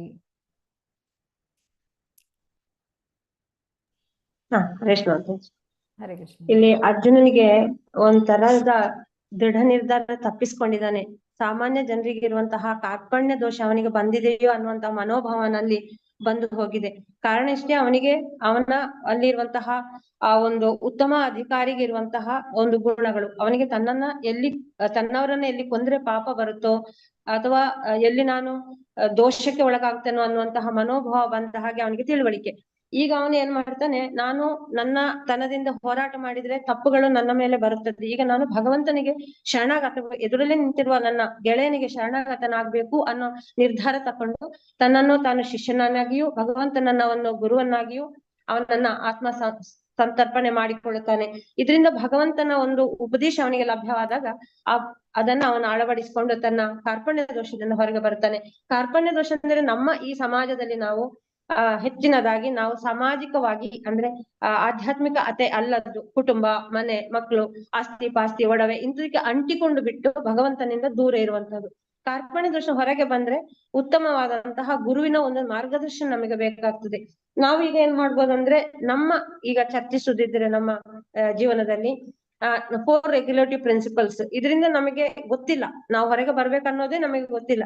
ಸಾಮಾನ್ಯ ಸಮಾಜದಲ್ಲಿ ನಾವು ಒಬ್ಬ ಪರಂಪರೆಯಲ್ಲಿ ಬಂದಂತಹ ಗುರುವನ್ನ ಅಳವಡಿಸಿಕೊಂಡಾಗ ನಾವು ಈ ಹೇಗೆ 4 ರೆಗ್ಯುಲೇಟಿವ್ ಪ್ರಿನ್ಸಿಪಲ್ ಇಂದ ಹೊರಗೆ ಬರ್ಬಹುದು, ಇದು ಕಾರ್ಪಣ್ಯವೇ, ಇದರಿಂದ ಹೇಗೆ ಹೊರಗೆ ಬರ್ಬಹುದು ಅಂತ ಹೇಳಿ ನಾವು ಚರ್ಚಿಸಿಕೊಳ್ಬಹುದು. ಅರ್ಜುನ ಇಲ್ಲಿ ಈಗ ಗುರುವಿಗೆ ಶರಣಾಗತನಾಗಿ ಎಲ್ಲ ಕಷ್ಟದಿಂದ ಹೊರಗೆ ಬಂದಿದ್ದಾನೆ. ಕೃಷ್ಣ. ಹರೇ ಕೃಷ್ಣ ಮಾತಾಜಿ, ಧನ್ಯವಾದಗಳು. ಲಕ್ಷ್ಮೀ ಮಾತಾಜಿ. ಹರೇ ಕೃಷ್ಣ ಮಾತಾಜಿ. ಇದು ಮೊದಲನೇ ಪ್ರಶ್ನೆಗೆ ಉತ್ತರ. ಅವನ ಸಂದಿಗ್ಧತೆ ಪರಿಸ್ಥಿತಿ ಏನಂದ್ರೆ ಅವನು ಯುದ್ಧ ಮಾಡ್ಲಾ ಅಥವಾ ನಾನು ಬೇಡವಾ ಅನ್ನೋದು ಸಂದಿಗ್ಧ ಪರಿಸ್ಥಿತಿಯಲ್ಲಿ ಕೃಷ್ಣನ ಕೇಳಿದಾಗ ಕೃಷ್ಣ ನೀನು ಎಲ್ಲವನ್ನು ಬಿಟ್ಟು ನನಗೆ ಶರಣಾಗು, ನನ್ನ ಮಾತು ಕೇಳು, ನೀನು ಯುದ್ಧ ಮಾಡು ಅಂತ ಹೇಳ್ತಾನೆ. ಅದಕ್ಕೆ ಅವನು ಕೊಟ್ಟಂತ ಕಾರಣ ಕೃಷ್ಣ ಅಂತ ಗುರುವಿದ್ರೆ ಮಾತ್ರ ನೆರವು ದೊರೆಯುವುದು ಸಾಧ್ಯ ಅಂತ. ಇದರ ನಿರ್ಣಯ ಅಂದ್ರೆ 100% ಕೃಷ್ಣ ಪ್ರಜ್ಞೆ ಇರೋರು ಮಾತ್ರ ನಿಜವಾದ ಗುರು ಅಂತ ಹೇಳ್ತಾರೆ. ಯಾಕೆಂದ್ರೆ ಅವನು ಬದುಕಿನ ಸಮಸ್ಯೆಯನ್ನು ಬಿಡಿಸೋದಿಕ್ಕೆ ಸಾಧ್ಯ ಆಗತ್ತೆ ಕೃಷ್ಣ ಪ್ರಜ್ಞೆ ಇದ್ರೆ ಮಾತ್ರ. ಕೃಷ್ಣ ಪ್ರಜ್ಞೆ ವಿಜ್ಞಾನದಲ್ಲಿ ಪರಿಣಿತನಾದವನು ಮಾತ್ರವೇ ಸಾಮಾಜಿಕ ಸ್ಥಾನವನ್ನು ಏನೇ ಆಗಿರ್ಲಿ ಅವನು ಎದುರಿಸೋಕೆ ಸಾಧ್ಯ ಆಗುತ್ತೆ. ಉದಾಹರಣೆಗೆ ನಮ್ಗೆ ನಿಜವಾದ ಗುರು ಅಂದ್ರೆ ಚೈತನ್ಯ ಮಹಾಪ್ರಭುಗಳು ಅಂತ ಹೇಳ್ಬೋದು. ಇನ್ನು ಎರಡನೇ ಪ್ರಶ್ನೆಗೆ ಉತ್ತರ, ನಮ್ಮ ಸ್ವಂತ ಜೀವನದಲ್ಲಿ ಕೃಷ್ಣ ಪ್ರಜ್ಞೆ ಯಾಕಂದ್ರೆ ನಾವು ಕೃಷ್ಣ ಪ್ರಜ್ಞೆ ಬರೋದಕ್ಕಿಂತ ಮುಂಚೆ ನಮ್ಮ ಜೀವನ ತುಂಬಾ ಅಸ್ತವ್ಯಸ್ತವಾಗಿತ್ತು. ಯಾವುದೇ ಒಂದು ಕಷ್ಟ ಬಂದಾಗ ನಾವು ತುಂಬಾ ಅಳ್ತಿದ್ವಿ, ಏನ್ ಮಾಡೋದು ಅನ್ನೋದು ದಾರಿ ಗೊತ್ತಾಗ್ತಾ ಇರ್ಲಿಲ್ಲ. ಎಲ್ಲವೋ ಯಾವುದೇ ನಿರ್ಧಾರ ತಗೊಂಡು ಅದು ತಪ್ಪು ನಿರ್ಧಾರ ಆಗ್ತಾ ಇತ್ತು. ಆದ್ರೆ ನಾವು ಈ ಮಂಗಳೂರು ಇಸ್ಕಾನಿಂದ ಈ ಶಿಕ್ಷಣವನ್ನು ಪಡೆದು ಬಂದ್ಮೇಲೆ ಯಾವುದೇ ಒಂದು ಕಷ್ಟ ಬಂದ್ರು ಅದಕ್ಕೆ ಜಗ್ಗದೆ ಅದಕ್ಕೆ ಎದುರಿಸುವಂತ ಮನಸ್ಥಿತಿ ನಮ್ಗೆ ಈ ಕೃಷ್ಣ ಪ್ರಜ್ಞೆಯಿಂದ ಬಂದಿದೆ ಮಾತಾಜಿ. ಹರೇ ಕೃಷ್ಣ ಮಾತಾಜಿ. ಹರೇ ಕೃಷ್ಣ ಮಾತಾಜಿ. ಕೃಷ್ಣ ಪ್ರಜ್ಞೆ ಇದ್ರೆ ಕಷ್ಟವನ್ನು ಎದುರಿಸುವ ಶಕ್ತಿ ತನ್ನಿಂದ ತಾನೇ ತಿಳಿಯುತ್ತೆ ಅಂತ ಹೇಳಿ. ಓಕೆ, ಧನ್ಯವಾದಗಳು.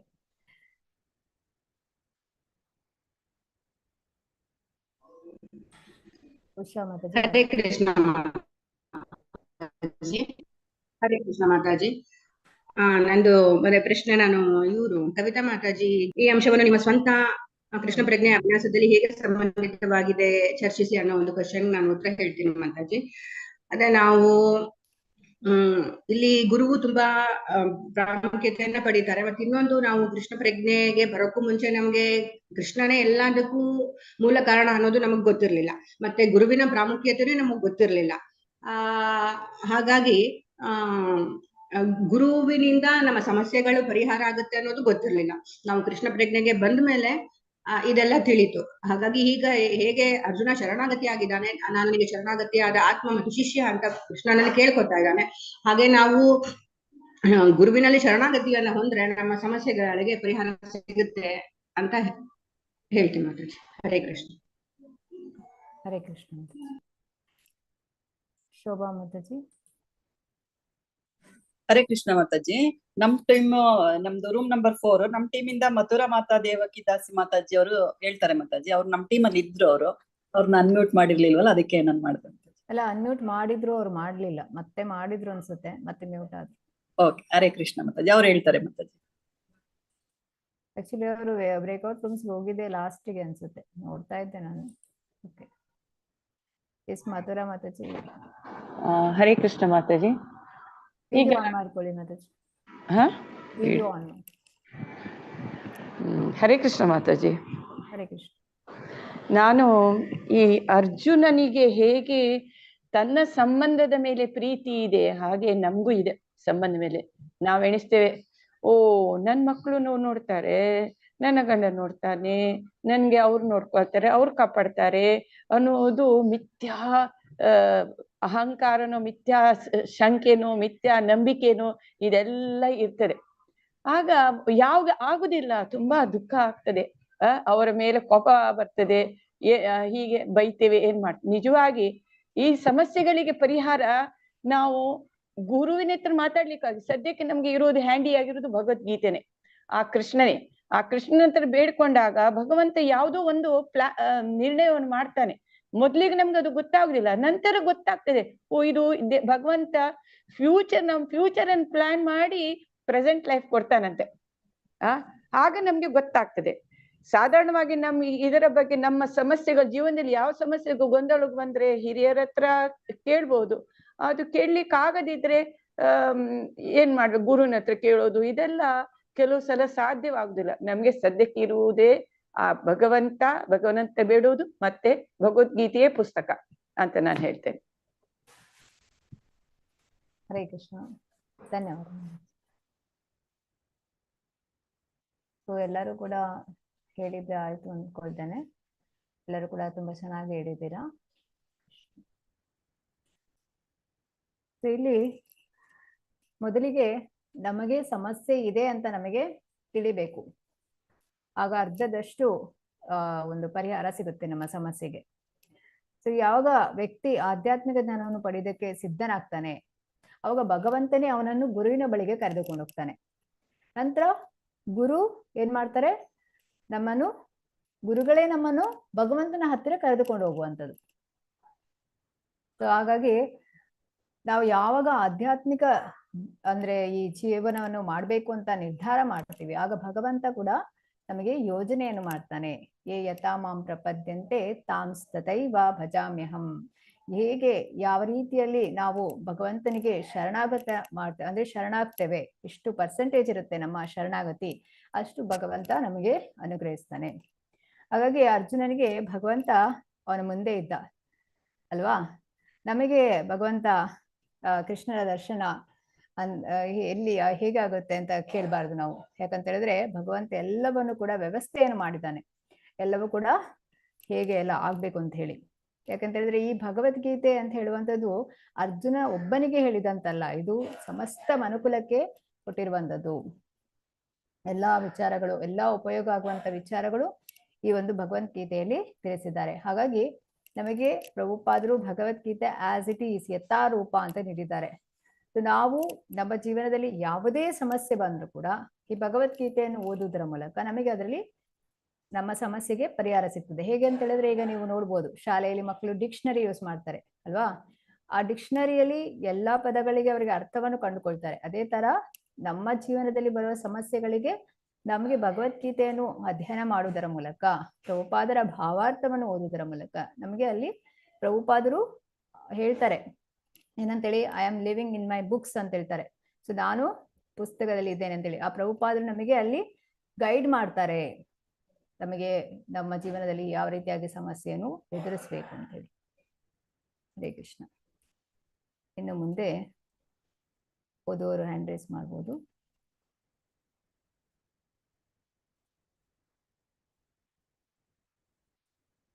ಹರೇ ಕೃಷ್ಣ. ಮಧುಶ್ರೀ ಮಾತಾಜಿ. ಹರೇ ಕೃಷ್ಣ ಮಾತಾಜಿ. ಕಾರ್ಪಣ್ಯ ಎಂದರೆ ತನ್ನ ಸ್ಥಾನವನ್ನು ಸರಿಯಾಗಿ ಬಳಸದವನು.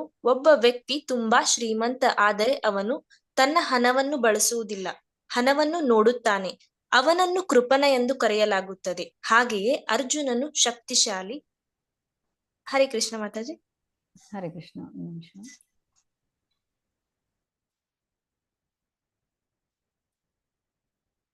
ಎಸ್.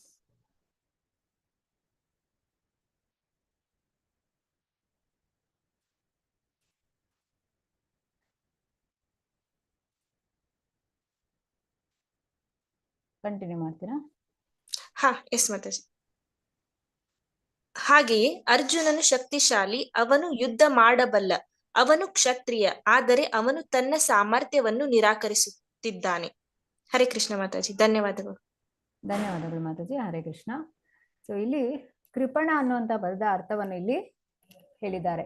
ಕೃಪಣ ಅಂತ ಹೇಳಿದ್ರೆ ಈ ಬ್ರಾಹ್ಮಣ ಪದದ ವಿರುದ್ಧ ಪದ. ಹೇಳಿದ್ರೆ ಬ್ರಾಹ್ಮಣ ಅಂತ ಹೇಳಿದ್ರೆ ಉದಾರಿ.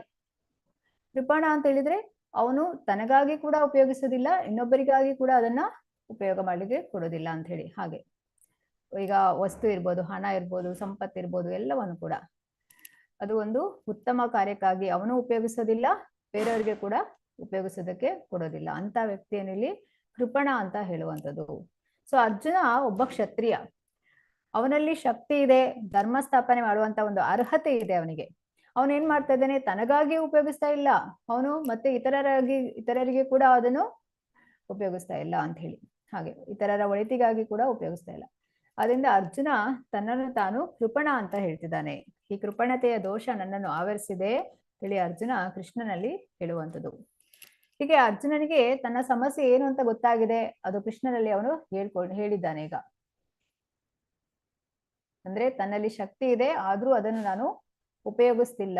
ಧರ್ಮ ಸಮ್ಮೂಢ ಚೇತಃ, ಏನು ಮಾಡ್ಬೇಕು ನನಗೆ ಗೊತ್ತಾಗ್ತಾ ಇಲ್ಲ ಕೃಷ್ಣ ಅಂತ ಹೇಳ್ತಾನೆ.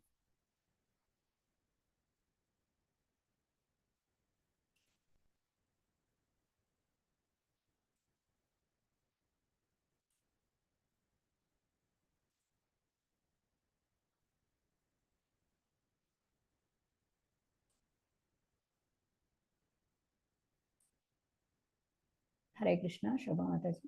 ಹರೇ ಕೃಷ್ಣ ಮಾತಾಜಿ. ಧರ್ಮ ಸಮ್ಮೂಢ, ಆದ್ದರಿಂದ ಅವನು ಯೋಚಿಸುತ್ತಿದ್ದಾನೆ, ನಾನು ಕೃಪಣ ಜಿಪುಣನಾಗಿದ್ದೇನೆ. ನನಗೆ ಶಕ್ತಿ ಇದ್ದರೂ ನಾನು ಹೋರಾಡಲು ನಿರಾಕರಿಸುತ್ತಿದ್ದೇನೆ.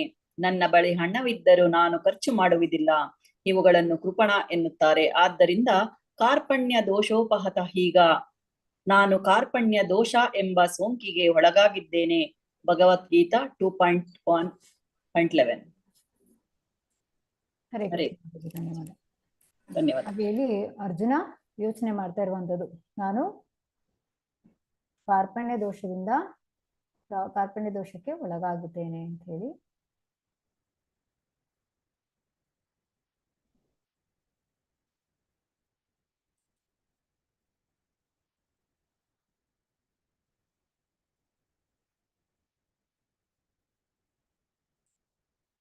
ಹರೇ ಕೃಷ್ಣ. ಜಯಲಕ್ಷ್ಮಿ ಮಾತಾಜಿ. ಹರೇ ಕೃಷ್ಣ ಮಾತಾಜಿ. ಧರ್ಮ ಸಂಮೂಢ. ಅರ್ಜುನನು ಧಾರ್ಮಿಕ ತತ್ವಗಳಿಗೆ ರಾಜಕೀಯ ಅಥವಾ ಸಮಾಜ ವಿಜ್ಞಾನಕ್ಕಿಂತ ಹೆಚ್ಚು ಮಹತ್ವವನ್ನು ನೀಡಬೇಕೆಂದು ವಾದಿಸಿದ. ಆದರೆ ಭೌತ ದ್ರವ್ಯ, ಆತ್ಮ ಮತ್ತು ಪರಸ್ಪರದ ಜ್ಞಾನವು ಧಾರ್ಮಿಕ ಸೂತ್ರ ಸಂಗ್ರಹಗಳಿಗಿಂತ ಮುಖ್ಯ ಎಂದು ಅವನಿಗೆ ತಿಳಿದಿರಲಿಲ್ಲ. ಹರೇ ಕೃಷ್ಣ ಮಾತಾಜಿ. ಹರೇ ಕೃಷ್ಣ ಮಾತಾಜಿ. ಧನ್ಯವಾದಗಳು. ಧನ್ಯವಾದಗಳು.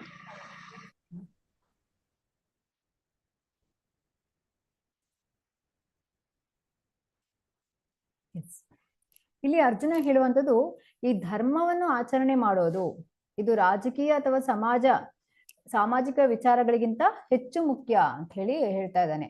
ಅದಕ್ಕೆ ಭಗವಂತ ಏನ್ ಹೇಳ್ತಾನೆ ಅಂತ ಹೇಳಿದ್ರೆ, ಈ ಭೌತಿಕ ಪ್ರಪಂಚ, ಈ ಆತ್ಮ ಅಂದ್ರೆ ಜೀವಾತ್ಮ ಮತ್ತೆ ಪರಮಾತ್ಮ, ಈ ಮೂರು ವಿಚಾರಗಳ ಒಂದು ಜ್ಞಾನ ಉಳಿದೆಲ್ಲವುಗಳಿಗಿಂತಲೂ ಶ್ರೇಷ್ಠ ಅಂತ ಹೇಳಿ ಹೆಚ್ಚು ಪ್ರಾಮುಖ್ಯತೆಯನ್ನು ನಾವು ಅದಕ್ಕೆ ಕೊಡ್ಬೇಕು ಅಂತ ಹೇಳ್ತಾನೆ ಭಗವಂತ ಇಲ್ಲಿ. ಶಿಲ ಪ್ರಭುಪಾದರು ಕೂಡ ಭಾವಾರ್ಥದಲ್ಲಿ ತಿಳಿಸ್ತಾರೆ. ಇದರ ಅರ್ಥ ಏನು ಅಂತ ಹೇಳಿದ್ರೆ, ಈಗ ಇಡೀ ಭಗವದ್ಗೀತೆ ಈ ಮೂರು ವಿಚಾರಗಳ ಸುತ್ತ ಇರುವಂತದ್ದು. ಭಗವದ್ಗೀತೆಯ ಮೊದಲ 6 ಅಧ್ಯಾಯಗಳು ಜೀವಾತ್ಮನ ಕುರಿತಾಗಿ ಹೇಳುವಂಥದ್ದು, ನಂತರದ 6 ಅಧ್ಯಾಯಗಳು ಪರಮಾತ್ಮನ ಬಗ್ಗೆ ಹೇಳುವಂಥದ್ದು, ಉಳಿದ ಕೊನೆಯ 6 ಅಧ್ಯಾಯಗಳು ಭೌತಿಕ ಪ್ರಪಂಚದ ಕುರಿತಾಗಿ ಹೇಳುವಂಥದ್ದು. ಇದನ್ನು ಭಗವದ್ಗೀತೆಯಲ್ಲಿ ಇನ್ನೂ ತುಂಬಾ ಚೆನ್ನಾಗಿ ವಿವರವಾಗಿ ಹೇಳಿದ್ದಾರೆ. ಹೇಗೆ ಅಂದ್ರೆ, ಮೊದಲ 6 ಅಧ್ಯಾಯಗಳಲ್ಲಿ ಜೀವಾತ್ಮನನ್ನು ಮಧ್ಯದಲ್ಲಿ ಇದ್ದುಕೊಂಡು ಭಗವಂತ ಮತ್ತು ಈ ಭೌತಿಕ ಪ್ರಪಂಚದ ಒಂದು ಸಂಬಂಧವನ್ನು ಜೋಡಿಸ್ತಾ ಇದ್ದಾರೆ. ಆಮೇಲೆ 7 ರಿಂದ 12ನೇ ಅಧ್ಯಾಯದಲ್ಲಿ ಭಗವಂತನನ್ನು ಅಂದ್ರೆ ಪರಮಾತ್ಮನನ್ನು ಮುಖ್ಯವಾಗಿರಿಸಿಕೊಂಡು ಈ ಜೀವಾತ್ಮ ಮತ್ತು ಭೌತಿಕ ಪ್ರಪಂಚದ ನಡುವಿನ ಸಂಬಂಧದ ಬಗ್ಗೆ ತಿಳಿಸಿಕೊಡ್ತಾರೆ. ನಂತರ 13 ರಿಂದ 18ನೇ ಅಧ್ಯಾಯದಲ್ಲಿ ಭೌತಿಕ ಪ್ರಪಂಚವನ್ನು ಮುಖ್ಯವಾಗಿರಿಸಿಕೊಂಡು ಜೀವಾತ್ಮ ಮತ್ತು ಪರಮಾತ್ಮನ ನಡುವಿನ ಸಂಬಂಧ ಏನು ಎಂಬುದನ್ನು ತಿಳಿಸಿಕೊಡ್ತಾರೆ. ಸೊ ಅವರಿಬ್ಬರ ನಡುವೆ ಏನ್ ಸಂಬಂಧ, ಹೀಗೆ ಈ 3 ವಿಚಾರಗಳೇ ಈ ಭಗವದ್ಗೀತೆಯ ಮುಖ್ಯ ವಿಷಯವಾಗಿದೆ. ಹಾಗೆ ಇಲ್ಲಿ ಅರ್ಜುನ ಹೇಳುವಂಥದ್ದು, ಈ ಧಾರ್ಮಿಕ ಏನು ಧರ್ಮ ಆಚರಣೆ ಮಾಡೋದೇನಿದೆ ಅದು ಮುಖ್ಯ ಅಂತ ಹೇಳಿಕೊಂಡು, ಅದಕ್ಕೆ ಭಗವಂತ ಹೇಳುವಂಥದ್ದು ಈ 3 ವಿಷಯಗಳು ತುಂಬಾ ಮುಖ್ಯ. ಯಾರಿಗೆ ಈ ಒಂದು ಭಗವಂತ ಇದು ಜೀವಾತ್ಮ, ಪರಮಾತ್ಮ ಮತ್ತೆ ಈ ಭೌತಿಕ ಪ್ರಪಂಚ, ಇದರ ಜ್ಞಾನ ಯಾರಿಗಿರುತ್ತೆ ಅವಾಗಷ್ಟೇ ಶಾಂತಿ ನೆಲೆಸಲಿಕ್ಕೆ ಸಾಧ್ಯ ಅಂತ ಹೇಳುವಂಥದ್ದು. ಇಲ್ಲದಿದ್ದರೆ ಶಾಂತಿ ನೆಲೆಸಲಿಕ್ಕೆ ಸಾಧ್ಯ ಇಲ್ಲ. ಈಗ ಅರ್ಜುನ ಒಂದು ವೇಳೆ ಯುದ್ಧ ಮಾಡ್ಲಿಲ್ಲ ಅಂತ ಹೇಳಿದ್ರೆ, ದುರ್ಯೋಧನ ರಾಜನಾದ್ರೆ ಏನಾಗ್ತದೆ? ಅಲ್ಲಿ ಆ ಒಂದು ಒಳ್ಳೆಯ ರಾಜ ದುರ್ಯೋಧನ ಒಳ್ಳೆಯ ರಾಜ ಆಗೋದಿಲ್ಲ, ಒಳ್ಳೆಯ ರಾಜ ಅಲ್ಲ ಅವನು. ಸೊ ಯಾಕಂತ ಹೇಳಿದ್ರೆ ಅವನಿಂದ ಜನರಿಗೆ ಅನ್ಯಾಯವಾಗಿದೆ, ಆತನು ಪಾಂಡವರಿಗೆ ಅನ್ಯಾಯ ಮಾಡಿದ್ದಾನೆ, ದ್ರೌಪದಿಗೆ ಅವಮಾನವನ್ನು ಮಾಡಿದ್ದಾನೆ. ಹಾಗೆ ಇಲ್ಲಿ ಪ್ರಜೆಗಳನ್ನು ಹೇಗೆ ನಡೆಸಿಕೊಳ್ತಾನೆ ಅವನು? ಯಾವ ರೀತಿಯಾಗಿ ಆ ಪಾಂಡವರನ್ನು ನಡೆಸಿಕೊಂಡು ಅದೇ ರೀತಿಯಾಗಿ ಇಲ್ಲಿ ಪ್ರಜೆಗಳನ್ನು ನಡೆಸಿಕೊಳ್ತಾನೆ ಅಂತ ಹೇಳಿ, ಅದರಿಂದ ಆತನಿಂದ ಒಳ್ಳೆಯ ರಾಜ್ಯಭಾರವನ್ನು ನಿರೀಕ್ಷೆ ಮಾಡೋದಕ್ಕೆ ಸಾಧ್ಯ ಇಲ್ಲ.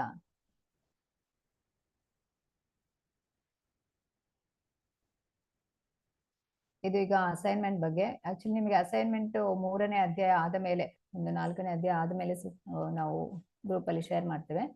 ಅದು ಹೇಗೆ ಬರೆಯೋದು ಅಂತ ಅದರ ಬಗ್ಗೆ ಇಲ್ಲಿ ತಿಳಿಸಲಾಗ್ತದೆ. ಪ್ರಬಂಧದ ವಿಭಾಗ ಮತ್ತು ಅನುವಾದವನ್ನು ವಿಂಗಡಿಸಿ, ಶೀರ್ಷಿಕೆಯ ಮುಖ್ಯಾಂಶವನ್ನು ನೀಡಿ, ವಿಷಯಗಳ ಅನುಕರಣೆ ಕ್ರಮಬದ್ಧವಾಗಿರಲಿ. ಅಂದ್ರೆ ಒಟ್ಟು ಪ್ಯಾರಾಗ್ರಾಫ್ ಬರೆಯೋದಲ್ಲ, ಅದರಲ್ಲಿ ಸ್ವಲ್ಪ ಮುಖ್ಯವಾದ ವಿಷಯಗಳು ಕ್ರಮಬದ್ಧವಾಗಿ ಬರೆಯುವಂಥದ್ದು.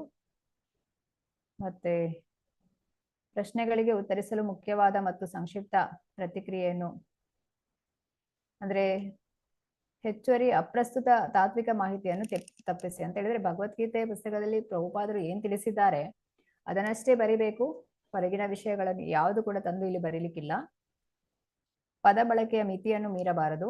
600 ಪದಗಳು ಅಂತ ಹೇಳಲಾಗ್ತದೆ. ನಿಮ್ಮ ಅಂಕಗಳಿಗೆ ಉತ್ತೇಜನ ನೀಡಲು ಸರಿಯಾದ ಉಲ್ಲೇಖದೊಂದಿಗೆ ಉತ್ತರಿಸಿ. ಅಂದ್ರೆ ರೆಫರೆನ್ಸ್ ಕೊಡ್ಬೇಕು. ನೀವು ರೆಫರೆನ್ಸ್ ಕೊಟ್ರೆ ಅವಾಗ ವೇಟೇಜ್ ಬರುತ್ತೆ ಜಾಸ್ತಿ. ಉಲ್ಲೇಖಗಳ ಮಹತ್ವವನ್ನು ವಿವರಿಸಬೇಕು. ಶ್ಲೋಕಗಳು, ಭಾವಾರ್ಥಗಳು ಮತ್ತು ಪ್ರವಚನದಿಂದ ನಿರ್ದಿಷ್ಟ ವಿವರಣೆಗಳನ್ನು ಉಲ್ಲೇಖಿಸಿ. ಹೇಳಿದ್ರೆ ಈಗ ಅಸೈನ್ಮೆಂಟ್ ಬರೆಯೋದು ಅಂತೇಳಿ ಪುಸ್ತಕದಲ್ಲಿ ಹೇಗಿದೆ ಅದೇ ರೀತಿ ಬರೆಯುವಂಥದ್ದಲ್ಲ.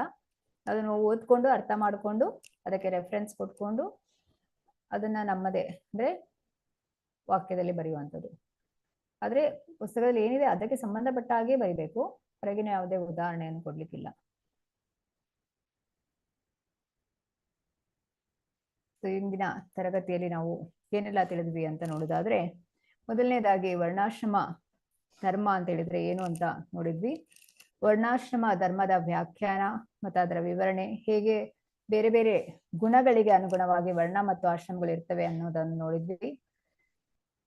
ಮತ್ತೆ ಈ ಗುಣಗಳು ಹೇಗೆ ಬೇರೆ ಬೇರೆ ವರ್ಗಗಳಲ್ಲಿ ಜನರನ್ನು ವಿಂಗಡಣೆ ಮಾಡ್ತದೆ ಅಂತ.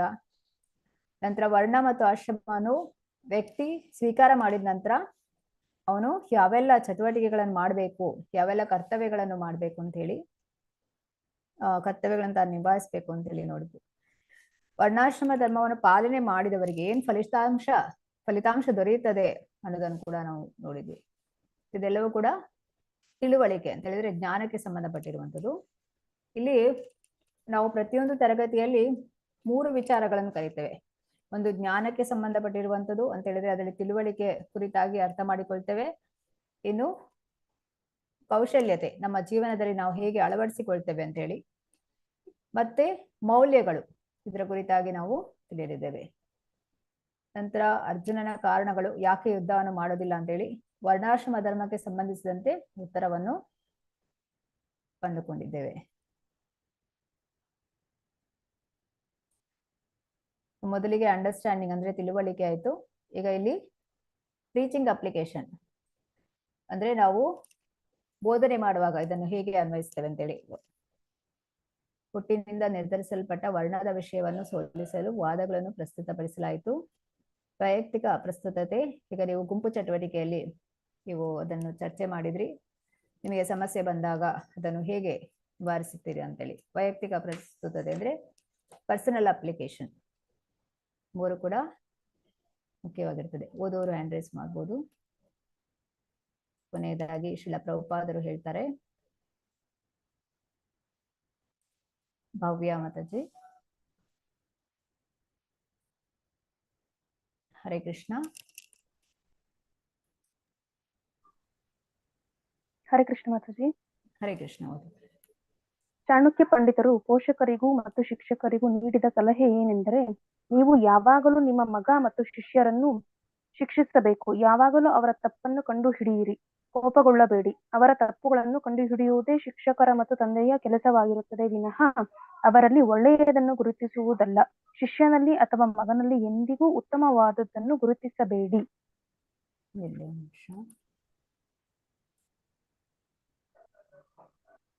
ಎಸ್, ಓದಿ ಮಾತು ಮ್ಯೂಟ್ ಆಗುತ್ತಾ? ಓಕೆ. ಅದರಿಂದ ಅವರು ಹಾಳಾಗುತ್ತಾರೆ. ಇದು ಚಾಣಕ್ಯ ಪಂಡಿತರ ಆದೇಶ.